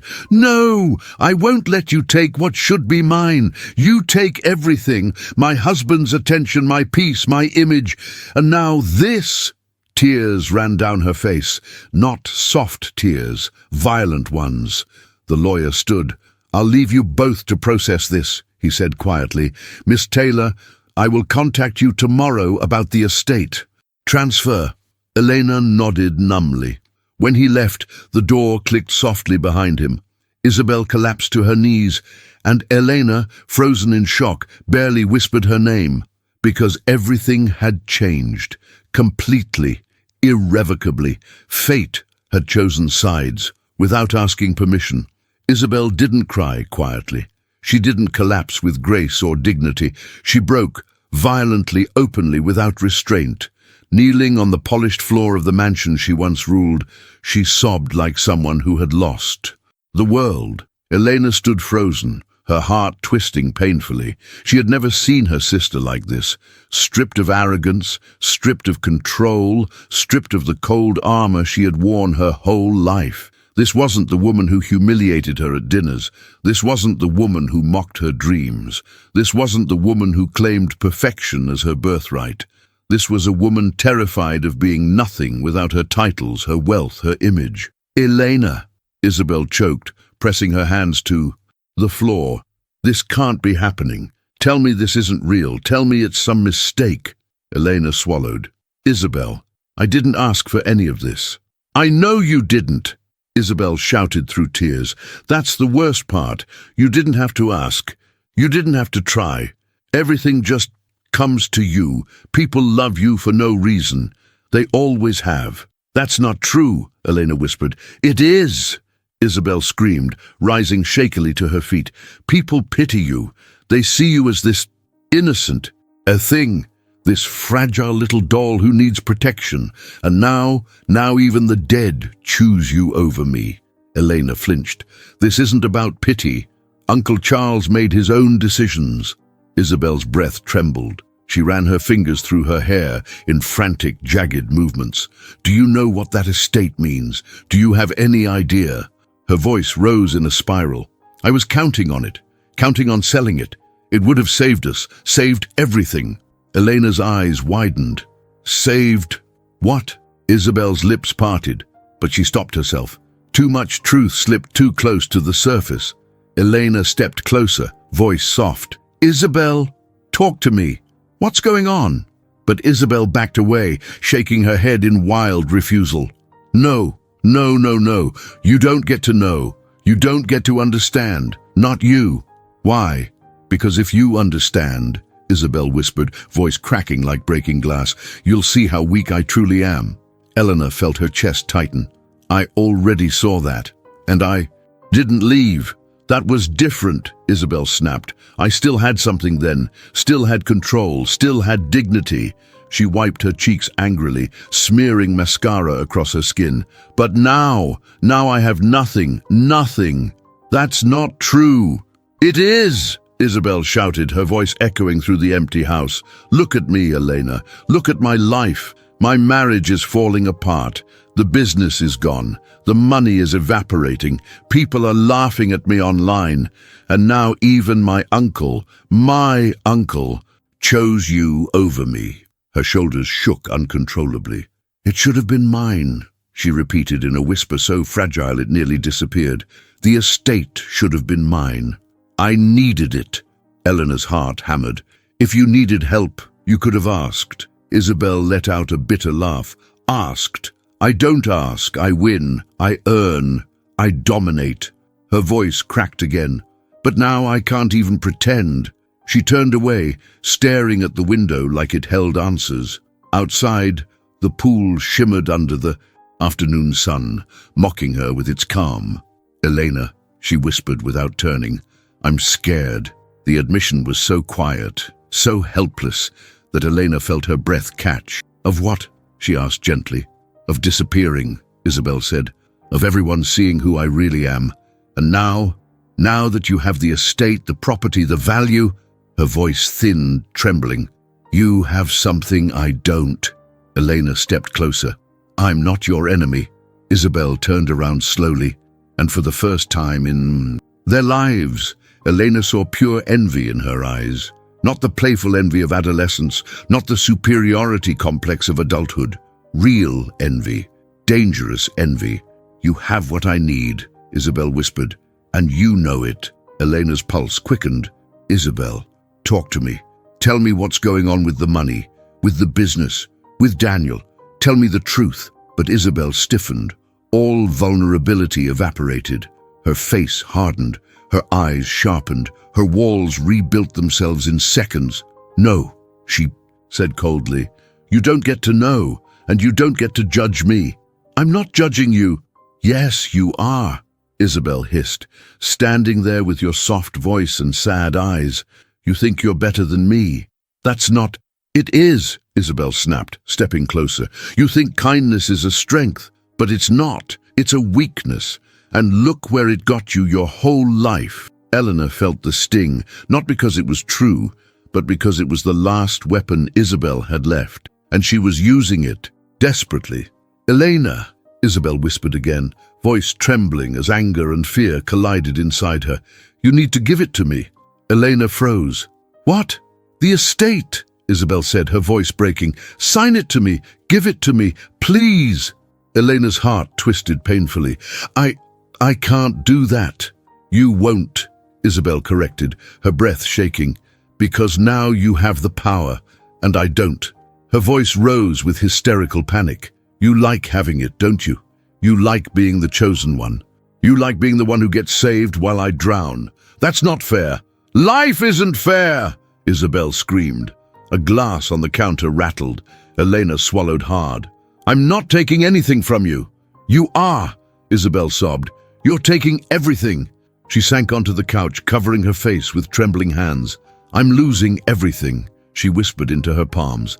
"And you're rising." Eleanor stepped back as the weight of those words settled in the room like a storm cloud. Because, there it was, the truth Isabel feared most. The truth that hurt her deeper than money, reputation, or marriage. For the first time in their lives, their roles had reversed, and she couldn't handle it. Elena drove back to the Airbnb with her heart buzzing as if every emotion she'd ever held was vibrating at once. Shock, guilt, disbelief, even a strange ache that felt like grief. Not for the house, not for the inheritance, but for the truth. Her sister would rather break herself than accept. That someone else could rise. The country estate, the lake house, the art collection. She didn't feel triumphant. She felt stunned, heavy, conflicted. But beneath all of that, beneath every tangled emotion, there was one quiet truth rising like dawn. Her life no longer depended on Isabel. She wasn't tied to her anymore, not financially, not emotionally, not by obligation. When she reached the small rented house, the air felt different, lighter. She opened the door and stepped inside, placing her bag down as a soft silence wrapped itself around her. She sat on the couch. She didn't cry. She didn't panic. She didn't tremble. For the first time in years, she breathed fully, a deep, cleansing inhale that filled her lungs and warmed her chest. She pulled out the folder containing the estate documents the lawyer had given her. Thick papers, handwritten notes, photos of the property. The lake house looked like something out of a film. Serene, golden light reflecting off still water. Tall, pines circling the shore like sentries. She traced her fingers over the image and whispered, almost to herself, "Why me, Uncle Charles?" Slowly, she opened the letter attached to the will, a personal note addressed to her in shaky handwriting. She read it. "Elena, people like you are rare. You see truth without cruelty. You offer kindness without weakness. This house deserves a heart like yours. Live well, live fully, live free." Elena closed her eyes as tears slid silently down her cheeks. Not tears of pain, but tears of recognition. Someone had seen her. Someone had believed in her quietly, invisibly, without demanding anything in return. It felt like a blessing, a release, a beginning. Her phone buzzed, a message from Marlene, the shop owner where Elena had interviewed. "Hi dear, just confirming your start at 10 a.m. tomorrow. Looking forward to having you with us. Bring that beautiful portfolio." Elena smiled, a real smile, soft and full. Her new life was taking shape. She changed into comfortable clothes, brewed tea, and worked on her online portfolio again, adding the revised designs with fresher eyes. Every minute that passed, she felt more grounded inside her skin, more herself. By evening, she received 2 more emails. One from a local art collective wanting her to join a design challenge. Another from the bookstore offering a collaboration on their holiday displays. Elena's heart warmed. She wasn't perfect. She wasn't traditionally successful. But she was moving forward, and fate was finally moving with her rather than against her. When night settled, she stepped outside with a blanket and sat on the small porch under the stars. The air was cool, fragrant with pine, and the sky stretched above her in quiet majesty. She didn't think of Isabel, not immediately, not the way she used to, and with fear, with guilt, with longing for approval. But eventually, she did. Not as the powerful sister, not as the cruel voice that shaped her childhood, not as the judge of her every failure. She thought of Isabel as a woman in pain, a woman drowning, a woman terrified of being ordinary. She whispered into the night, "I hope you find your way too." It wasn't forgiveness, not yet, but it was compassion, the only thing Elena had ever known how to give. Meanwhile, miles away, Isabel stood alone on her balcony, staring at the city lights with a glass of wine trembling in her hand. She had redone her makeup twice, changed her outfit 3 times, called Daniel 4 times. He didn't answer. She replayed the lawyer's words again and again, because she had a good heart. She hated that. She hated how true it was. She hated that it wasn't her. She hated that she had never learned how to be loved without performing for it. And beneath all the hatred, something darker churned. Fear that Eleanor would thrive. Fear that Eleanor would become everything she wasn't. Fear that Eleanor would become the woman people admired, and that she would fade into irrelevance. She gripped the balcony railing until her knuckles turned white. Fate had chosen Elena, but Isabel wasn't ready to surrender. She lifted her glass to her lips, took a long, unsteady sip, and whispered into the darkness, "This isn't over." Not out of threat, out of desperation, because if Eleanor rose, if Eleanor finally lived freely, if Eleanor no longer needed her, then who was Isabel? A shadow, a cautionary tale, a woman whose only identity had been control? She stepped back into the house, trembling, already planning, already imagining ways to regain power, regain dignity, regain the version of herself she believed she lost. But in trying to reclaim her throne, she didn't realize she was about to lose even more. Elena woke early the next morning, long before her alarm, with a quiet energy humming beneath her skin. It wasn't adrenaline, it wasn't anxiety. It was something gentler, something she had rarely felt before.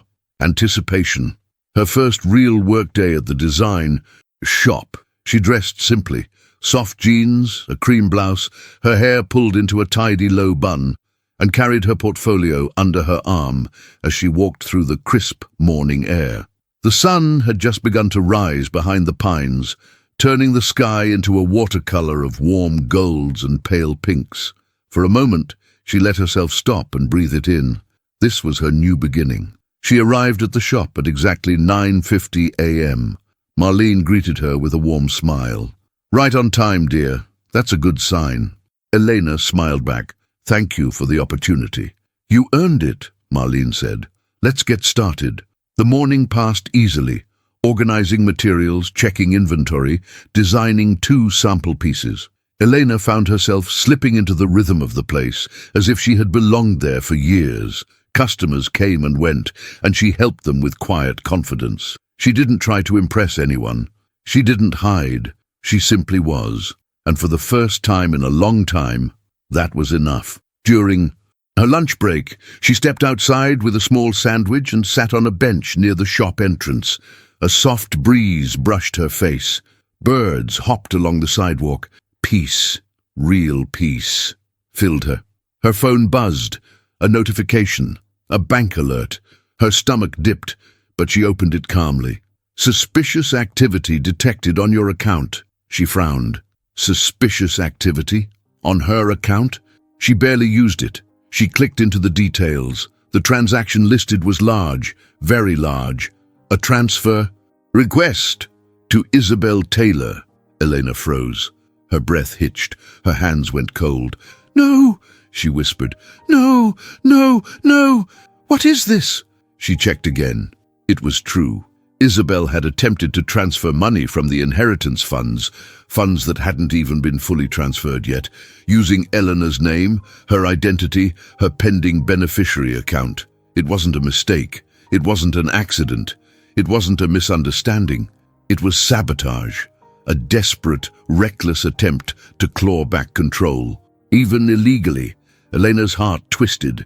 Her vision blurred for a second. She swallowed hard, forcing her breath to steady. Her phone buzzed again. This time, a message from the bank representative.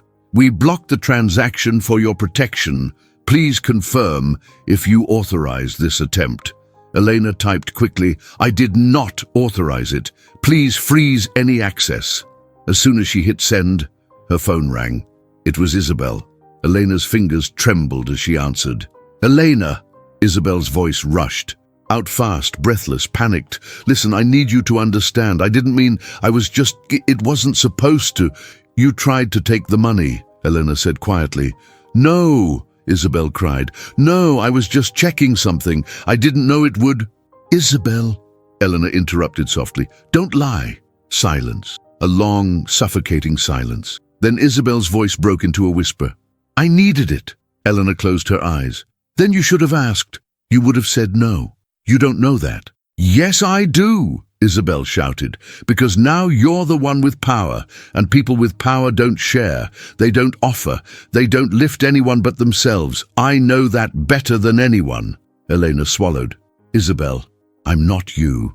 The silence that followed was thick with shame. Isabel let out a trembling breath. "I'm sorry." Elena leaned against the wall behind her, feeling the weight of the words she had waited years to hear. But they didn't feel victorious. They didn't feel satisfying. They felt sad. "Why didn't you just tell me you were in trouble?" Elena whispered.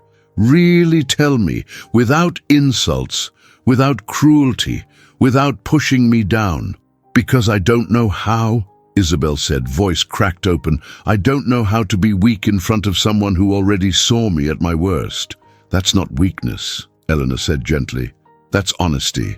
Isabel's voice thinned. "Elena, please. I'm drowning." Elena's throat tightened. "I know, but you can't pull me under." "With you," Isabel gasped, a small, broken sound. "Elena, don't say that. Don't say you're leaving me." "I'm not," Elena whispered. "But I'm building something for myself, and I won't let you destroy it, even if you're hurting."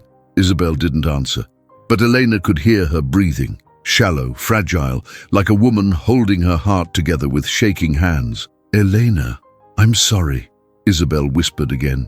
And for the first time, Elena believed her. But forgiveness wasn't immediate, and trust wasn't restored by apologies. Elena drew a slow breath.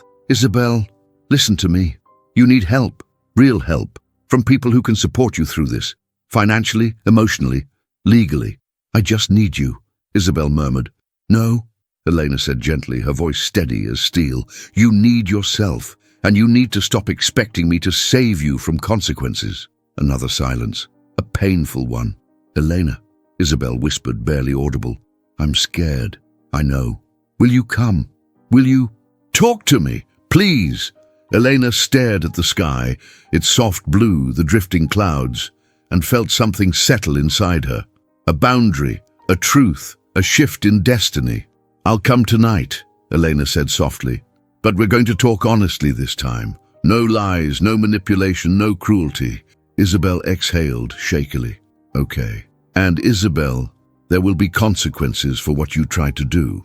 Isabel's breath hitched, fear rising like a tide. "But I'm not abandoning you," Elena added.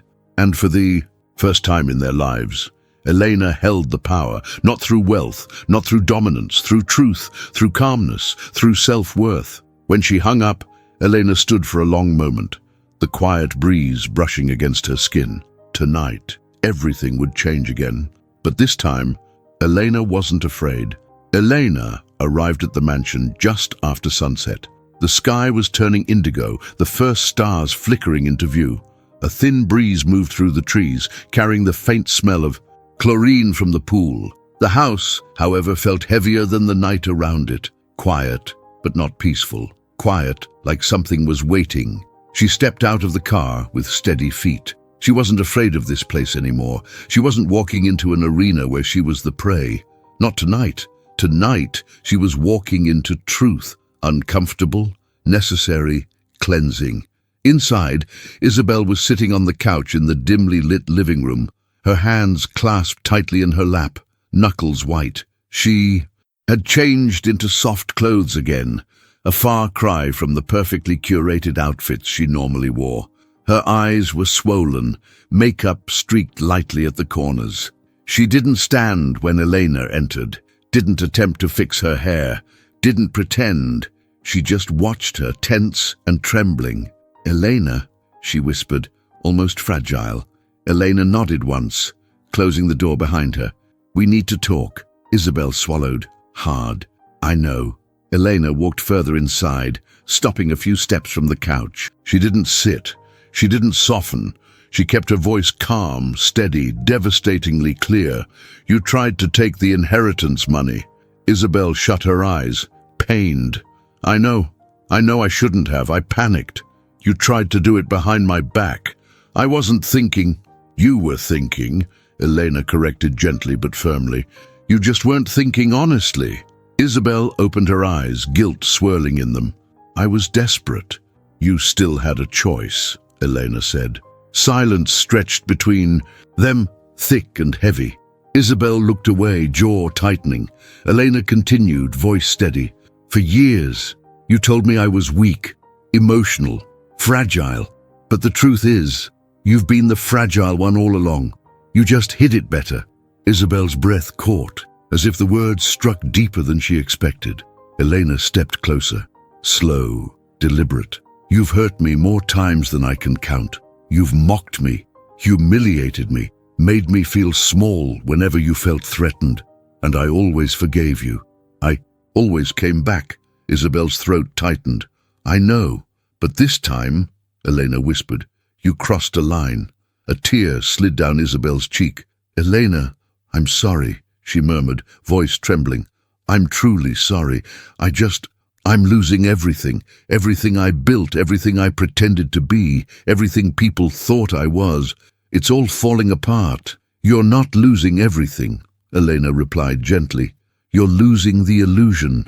Isabel looked up at her, eyes wide, shocked by the accuracy of the truth. The mansion, the clothes, the events, the image, they were never real protection, Elena continued. They were a mask, and now that the mask is cracking, you don't know who you are without it. Isabel covered her face with both hands, her body shaking. "I don't." Elena stepped closer, tone softening, but not weakening. "You keep trying to hold on to something that's already gone. But Isabel, this isn't about the money, or the estate, or even Daniel. This is about you being terrified of being ordinary." Isabel sobbed, the sound raw and painful. "I don't want to be nothing." "You're not nothing," Elena said. "You never were, but you tried so hard to be more than everyone else that you forgot how to be yourself." Isabel's hands lowered slowly. "I don't even know who that is." Elena inhaled deeply. "Then it's time to find out, without the lies, without the cruelty, without hurting people to feel safe." Isabel looked down at her hands, the same hands that once pointed at Elena with judgment, with superiority, with quiet venom. Tonight they looked small, human. "You must hate me," she whispered. Elena shook her head. "I don't, but I'm done letting you hurt me." A tremor went through Isabel's body. "Elena, will you forgive me?" Elena paused, not to hurt her, but because she wanted to answer truthfully. "I will," she said softly, "but not today. Forgiveness takes time. Trust takes time. And you need help before anything else." Isabel nodded weakly, wiping her cheeks. "I know, but listen carefully," Elena continued, voice steady. "I won't give you the estate. That belongs to me. Uncle Charles left it for my future, not to fix your past." Isabel closed her eyes, pained but acknowledging the truth. "And trying to take it from me again, directly or indirectly, will end what little relationship we still have." "I won't," Isabel whispered immediately, shaking her head. "I swear, Elena, I won't. I just didn't know what else to do." Elena sat down beside her, finally, though she left space between them. "Then this is where you start," she said, "by asking for real help, financially, emotionally, not from me alone, from professionals, from Daniel, from Mom, from people who can guide you." Isabel sniffed, looking small, unsure. "And you'll be here?" Elena exhaled slowly. "I'll be near, but not as your shield, not as your enemy, not as your shadow." She looked directly into Isabel's eyes. "As your sister, but on healthy terms this time." Isabel's lips trembled. She nodded slowly. "Elena, yes, you're stronger than me." Elena smiled gently. "No, I'm just done being afraid." A long silence settled, quiet, not heavy. For the first time, it didn't feel like a battlefield between them. It felt like the fragile foundation of something new, something real. But fate, always watching, wasn't finished. Because even as the sisters sat there, the door clicked softly. Daniel had come home early, and he had heard enough to change everything again. Daniel stood in the doorway, half shadowed by the soft hallway light, his keys still in his hand. He looked frozen, not angry, not surprised, but deeply, quietly shaken. The kind of shaken that says he had just heard more truth in 5 minutes than he had in 5 years of marriage. Elena and Isabel both turned toward him at the same time. Isabel's breath caught. "Daniel, how long have you been standing there?" He didn't answer immediately. He stepped inside, slowly closing the door behind him with deliberate quiet. Long enough to hear it all, long enough to understand everything. His eyes met Elena's first, steady, heavy, searching. Then he looked at Isabel, and Isabel's face crumpled. "Daniel, I don't," he said softly, not loud, not harsh, but final. Isabel's hands trembled on her lap. Daniel walked forward and set his keys on the coffee table. He didn't sit. He seemed to be holding himself together by some thread of calm that might snap at any moment. "I heard you," he said, looking between them. "All of it." A long silence filled the room, tension tightening every breath. "Elena," he said quietly, "you spoke with more honesty just now than we've managed to speak in this house for years." Isabel flinched. Elena swallowed. "Daniel, I didn't mean—" "I know," he said. "You weren't attacking anyone. You were telling the truth no one here ever wanted to face." He turned to Isabel fully. "Isabel, we can't keep pretending." Isabel's voice cracked. "Pretending what?" Daniel exhaled, steadying himself. "That we're okay, that we're functioning, that we even know how to talk to each other anymore." Her eyes filled instantly. "Please don't do this now." "There's no good time left," Daniel replied gently. "Everything is collapsing. Our finances, our home, your health, this image you're trying to save. And now, this," he gestured between her and Elena, "this is what you've become. Desperate enough to sabotage your own sister." Isabel pressed her trembling hands to her mouth. "I didn't want to hurt her." "But you did," Daniel said, "because hurting people is how you survive." Isabel let out a sob, shaking. Daniel continued, but his voice softened, pained. "And I've let it happen. I've been so focused on keeping the peace, on holding the pieces together, that I stopped being honest." Isabel shook her head violently. "Daniel, please, don't leave me." Elena's heart twisted at the desperation in her sister's voice. But Daniel shook his head, and the weight of his decision was clear before he even spoke. "I'm not leaving you," he said. "But we can't keep going like this. Not as we are." Isabel blinked rapidly, confused. "Then what are you saying?" Daniel hesitated, then finally told the truth he'd buried. "I've been thinking about separation." The words slammed through the room like a shockwave. Elena's hand instinctively went to her mouth. Isabel's entire body recoiled as if she'd been struck. "No," she whispered hoarsely. "No, Daniel, please, please don't say that. I can fix this. I can change. I will change." Daniel's eyes filled with pain, but he didn't waver. "I've given you years, Isabel. Years of trying, years of gentleness, years of patience. I love you, but love alone isn't enough when someone keeps destroying themselves and everyone around them just to avoid looking at the truth." "I'm not destroying anyone," Isabel cried. Daniel looked at her with a heartbreaking softness. "Yes, you are, especially yourself." Isabel's breath shattered. He continued quietly, "You haven't been happy for a long time, and neither have I." Isabel reached for him, her fingers shaking, but Daniel stepped back, not out of cruelty but out of clarity. "I don't want to hurt you," he said, "but we need space, real space. Time for both of us to face our lives honestly. You need help, Isabel, and I need a break from fear." "Fear?" She choked. "You're afraid of me." "No," he whispered. "I'm afraid for you." Isabel collapsed into a sob. Daniel looked at Eleanor. "You were right," he said softly. "She needs help, and it's time. She accepts it." Eleanor nodded, feeling both heartbreak and relief for her sister. Isabel looked up at them, broken, terrified. "What am I supposed to do? My life is falling apart. Everything is slipping from me, and now you want to leave too." Daniel knelt down in front of her, taking her, hands gently, the first tender gesture in weeks. "I don't want to leave," he whispered. "I want you to get help, therapy, financial counseling, a break from perfection, a break from pressure, a chance to rebuild the real you." "I don't know who that is," Isabel sobbed. "Then we'll find her," Daniel said. "But not like this, not with lies, not with manipulation, and not by hurting the one person who still cares." He glanced at Eleanor. Isabel followed his gaze, her eyes filling with a new wave of shame. "Elena," she whispered, "I'm sorry." A real apology. Small, trembling, true. Elena approached, kneeling beside them both. "You don't have to be perfect," she whispered. "You just have to stop running." Isabel broke into tears again. Daniel squeezed her hands. "We're not ending," he said. "We're pausing, separating, healing, and maybe coming back together someday as different people."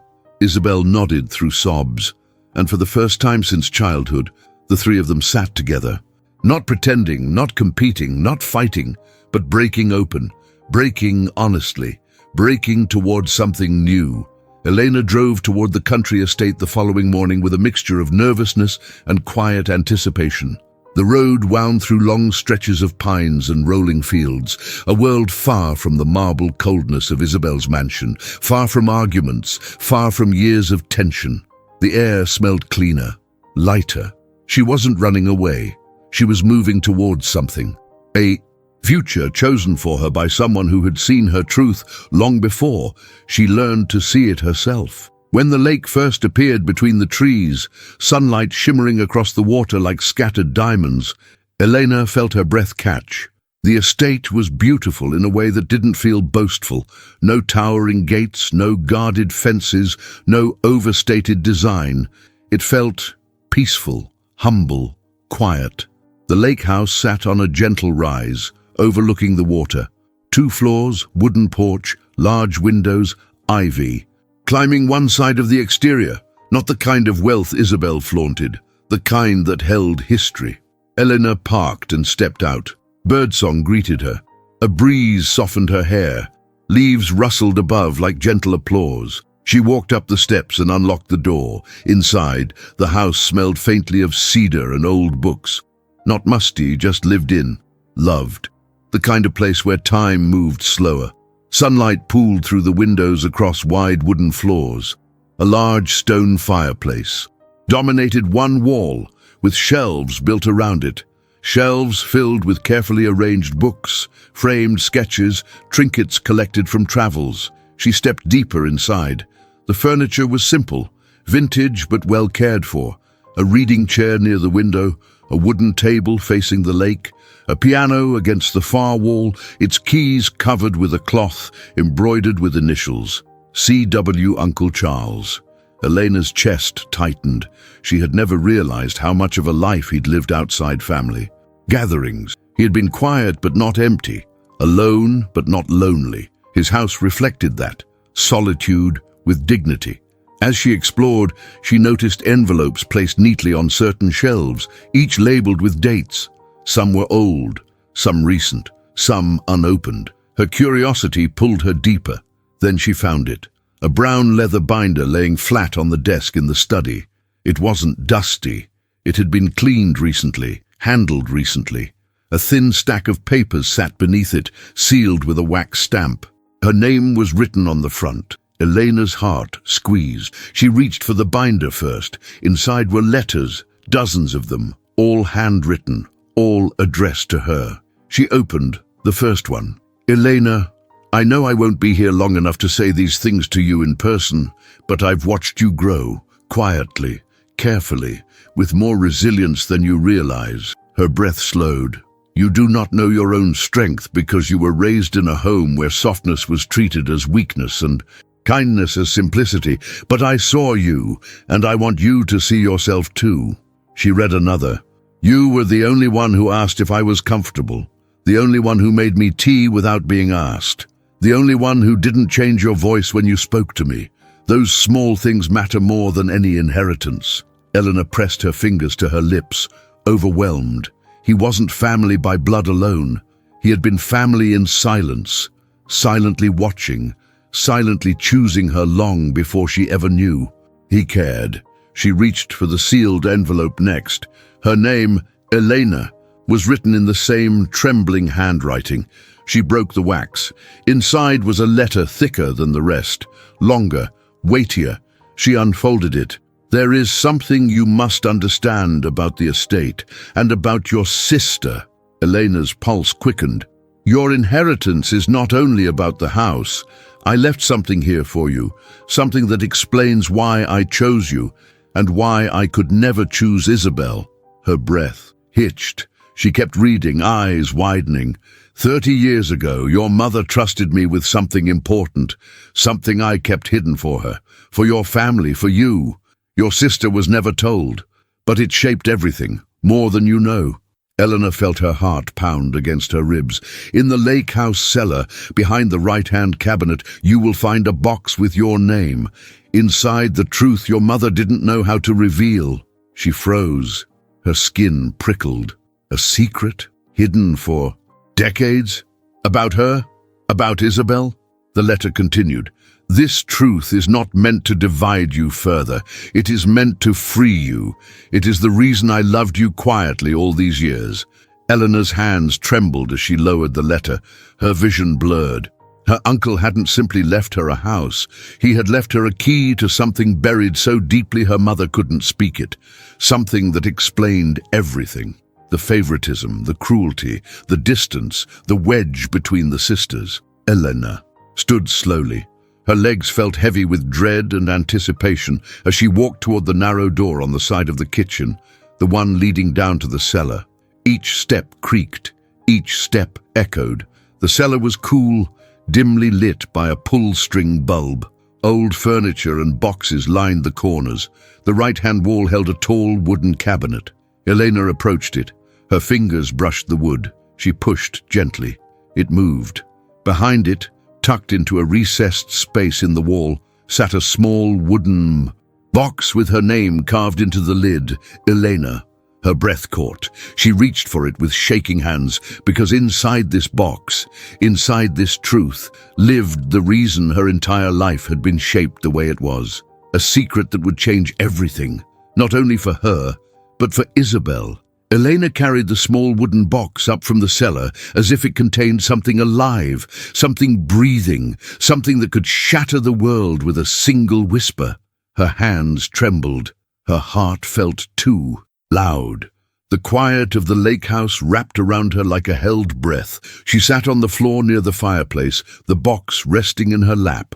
Her name, Elena, carved into the lid with care, almost tenderness.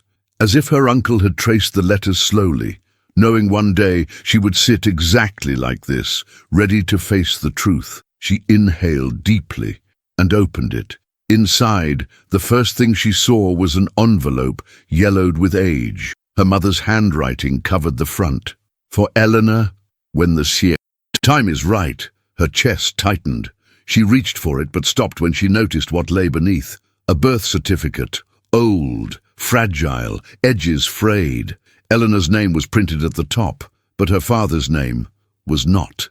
Her breath caught sharply in her throat. She blinked, reread it, blinked again, but nothing changed. Her father's name, the man she'd grown up believing was hers, was missing. The space was blank, just a long, empty line. Her hands went cold. Beneath it lay another document. A letter, signed by a doctor, dated months before Elena was even born.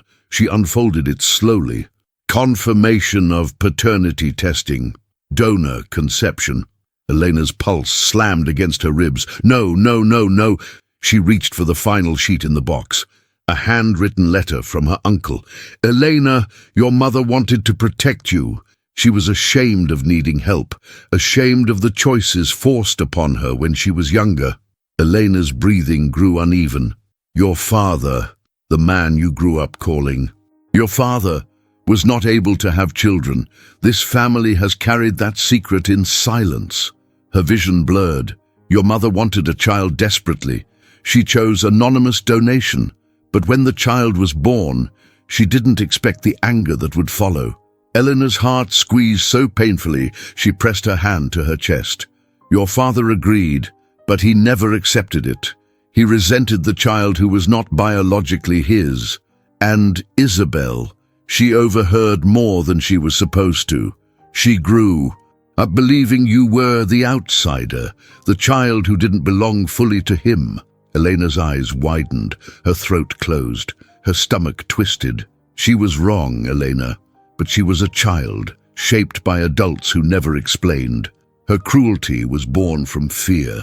Fear that she was more real than you, fear that you were loved more by the family she valued, fear that you threatened her place. Elena felt tears burn down her cheeks. She had always known Isabel's hatred was irrational, but she never knew it was learned, absorbed, inherited like a poison. She read on. Your mother never wanted this pain for either of you. She asked me to keep the documents safe until a moment of change, the moment when truth could heal more than it hurt. A sob escaped Elena's lips, small, sharp, aching. Now that she is gone and the family stands fractured, I believe you are strong enough to know, and strong enough to break the pattern. Elena pressed her forehead against the paper. She had always felt like an outsider, like something about her didn't fit, like she was never allowed to take up space. Now she understood why. She lifted the last page. It was a photo, her mother, her uncle, and Elena as a baby, tiny, wrapped in a blanket, her mother holding her with soft pride, her uncle standing beside them with protective arms. No father, just the two people who had loved her from day one. Elena cupped the image with both hands, her tears falling onto the old, glossy surface. She whispered to the empty room, I wasn't unwanted, I was saved. The realization washed through her, warm, painful, liberating. She had spent her whole life believing she was weak, believing she was born inferior, believing Isabel's cruelty defined her. But the truth was different.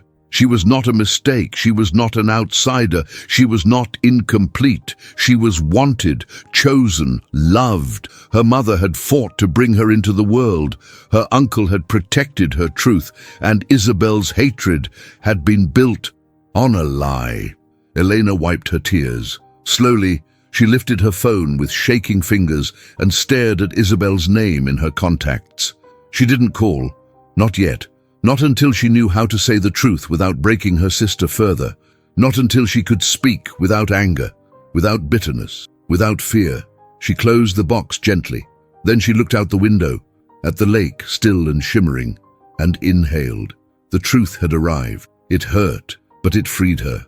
For the first time in her life, Elena felt a clarity deeper than anything she had ever known. And miles away, Isabel, unaware of the truth Elena now held, sat in her mansion, staring at her hands, sensing that a storm was coming. A storm that would force her to confront everything she believed she knew. A storm named truth. Elena drove back toward the city with the wooden box on the passenger seat, the documents inside whispering truths that still pulsed through her chest. The sky had turned cloudy, a soft grey settling across the horizon, matching the heaviness of the moment she knew was coming. Isabel needed to know, not because Elena wanted to hurt her, not because she wanted revenge, but because their lives had been shaped by a lie neither of them asked for, and truth was the only thing that could stop the cycle that had poisoned their sisterhood. When she arrived at the mansion, the house looked smaller than before, almost fragile. Isabel was sitting on the living room couch, elbows on her knees, staring at the floor as if the world were too heavy to lift her head. She looked up only when Elena closed the door. "Elena," Isabel whispered, unsure, almost afraid. Elena sat across from her, Not close, not far, and placed the wooden box on the table between them. Isabel stiffened. What is that? My inheritance, Elena said softly. But more than that, it's our history. Isabel's eyes darted to the box, her breath hitching. Eleanor, I don't think I can handle any more. Surprises? This isn't a surprise, Elena said gently. It's the truth, and it's time we stop living in the dark. Isabel swallowed, her voice trembling. Are you going to take something else from me? The words were small, terrified. Elena shook her head. No, Isabel, this isn't about taking, it's about understanding. She opened the box. She removed the documents slowly, the birth certificate, the letter from the doctor, the sealed note from their mother. She placed them gently in front of Isabel. Read them, Elena said. Isabel stared at the papers as if they were explosives. She hesitated. Then, with trembling fingers, she reached for the birth certificate first. Her eyes scanned the page. Her heartbeat audibly quickened. Elena, she whispered, there's no father listed. Elena nodded, lips pressed together. Isabel reached for the next document, the letter signed by the doctor. Her hands shook harder as she unfolded it. Her breath became ragged. No, she whispered. She grabbed the final letter, her mother's handwriting covering the front. For a moment she just held it, then she opened it. Her eyes moved across the page, faster, then slower. Then she stopped breathing altogether. Elena, she whimpered, voice cracking into pieces. No, please, tell me this isn't true.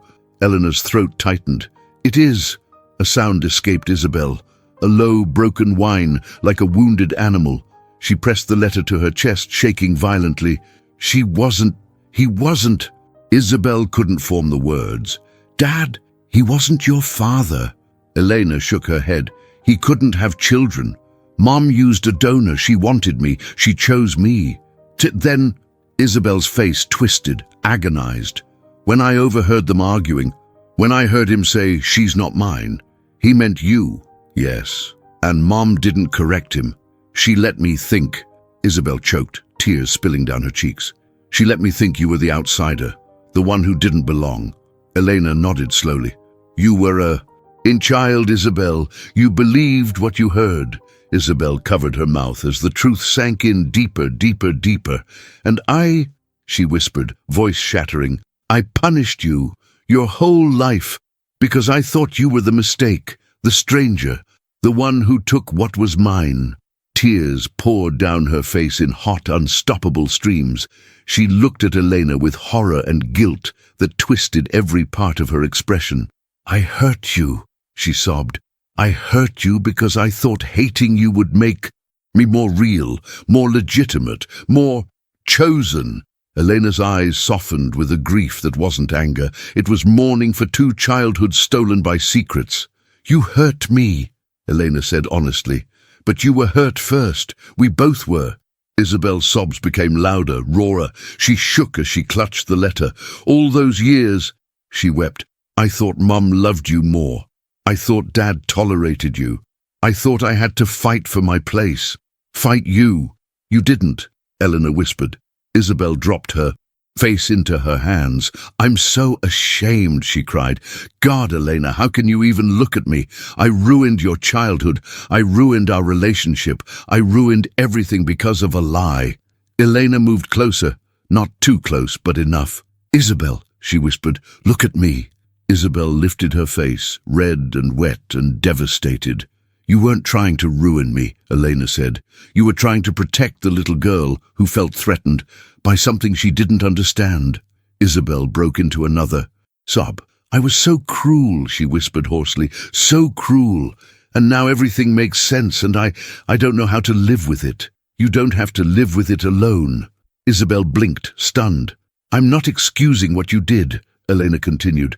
But I'm explaining it, and I'm telling you the truth so we can stop repeating the same pain. Isabel covered her face, her shoulders trembled, her breathing shook uncontrollably. I don't deserve your forgiveness, she whispered.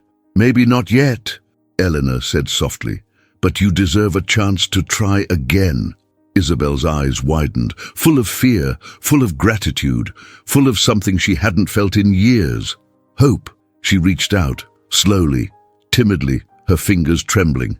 "Eleanor," she whispered, voice breaking, "can you stay just a little while? I don't want to face this alone." Eleanor hesitated, not out of fear, out of honesty. Then she nodded. "I'll stay," she said. "Tonight." Isabel collapsed into soft, shaking tears. But this time, they weren't tears of rage, envy, or resentment. They were tears of awakening, of truth, of rebirth. And as Elena sat beside her sister, both fragile, both changed forever, neither of them saw the storm gathering outside, because truth always brings light. But before light comes healing, it brings a reckoning. The night deepened around the mansion, wrapping the house in a quiet, trembling stillness. Eleanor sat beside Isabel on the couch, a small lamp casting a warm glow around them. For the first time in their lives, they weren't separated by envy, resentment, or competition. They were two sisters, fragile, wounded, trying to learn how to breathe in a world reshaped by truth. Isabel wiped her face again, though tears kept returning. "I don't know how to start over," she whispered. "I don't know how to face the things I've done." "You start by being honest," Eleanor replied softly. "With yourself, with Daniel, with the people you hurt." Isabel nodded slowly. "I want to try, but I'm terrified I'll fail." "You will," Elena said gently. "Everyone fails. The difference now is you won't fail alone." Isabel's breath caught. She looked at Elena as if seeing her for the first time. "Why are you still here? After everything?" Elena hesitated, then answered honestly, "Because I refuse to let the past define who we become next." Isabel covered her mouth as another wave of emotion rushed through her. "I don't deserve you." "Maybe not," Elena whispered, "but you deserve a chance to grow." The quiet stretched between them again, but this time it felt lighter, healing, almost hopeful. Then the front door opened quietly. Daniel stepped inside, exhausted but calmer than the night before. He paused when he saw the two sisters together, truly together, the box open on the table, the truth laid bare. He walked forward slowly, voice gentle. "Are you both okay?" Isabel shook her head. "No, but I'm trying." Daniel looked at her with a softness she hadn't seen in months. "That's all I've ever wanted." He sat across from them. Eleanor drew a deep breath. "Daniel, she needs help, real help, therapy, support, and time." He nodded. "I know, and I'm willing to be part of that, but not as her keeper, as her partner, with boundaries, with honesty." Isabel lowered her gaze. "I can try. I want to try, and I want to help," Daniel said softly, "but only if you want it for yourself, not out of fear." She nodded again, trembling. Eleanor stood. "I'll give you two. Space. I'm going back to the lake house tonight. I need time too." Isabel rose quickly, panic flickering across her face. "You'll come back, right?" Elena smiled faintly. "Of course." Isabel swallowed hard. "Not because you feel obligated." "No," Elena said, "because I choose to." Isabel covered her face and cried softly, not out of despair this time, but out of release, of finally letting go of years of misplaced anger. Daniel placed a hand on her shoulder, grounding her. Elena walked toward the door, then paused and turned back. "Isabel?" Her sister looked up, eyes swollen and hopeful. "I forgive you," Elena said quietly, "not for the past, but for the future." A single tear slid down Isabel's cheek, the kind that comes when the heart finally begins to heal. Elena stepped outside. The night air was cool and fresh against her skin. She inhaled deeply, letting the weight of the evening settle into her bones. She felt different, older, stronger. She drove back to the lake, house under a sky full of stars. When she arrived, the silence of the woods embraced her gently. She walked inside, sat by the window overlooking the moonlit water, and opened her uncle's letter again. She whispered into the quiet, "You were right. The truth did set me free." She let the tears fall, soft, grateful tears. And then she smiled because for the first time in her life, she wasn't defined by pain or fear or someone else's shadow. She was defined by her choices, her resilience, her heart. By dawn, she felt something settle inside her. Not an ending, but a beginning. She stepped onto the porch with a warm blanket around her shoulders and watched the sunrise spill across the lake, painting the water gold. And in that moment, with the world quiet and new, she closed her eyes and spoke softly to the universe, to her mother, to her uncle, to herself. I'm ready, ready to live, ready to heal, ready to love without fear, ready to finally truly belong to herself. Before we close this journey together, thank you for staying until the end of this story. If this moved you, touched you, or pulled you into the lives of these characters, take a moment before you leave. Hit that like, subscribe, and share this energy with someone who loves emotional stories like this. Your support keeps these narratives alive and brings more people into this world we build together. Thank you for being here. Truly. Elena stepped back inside, sunlight warming the wooden floor at her feet. Her new life had begun, and for the first time she felt ready to live it.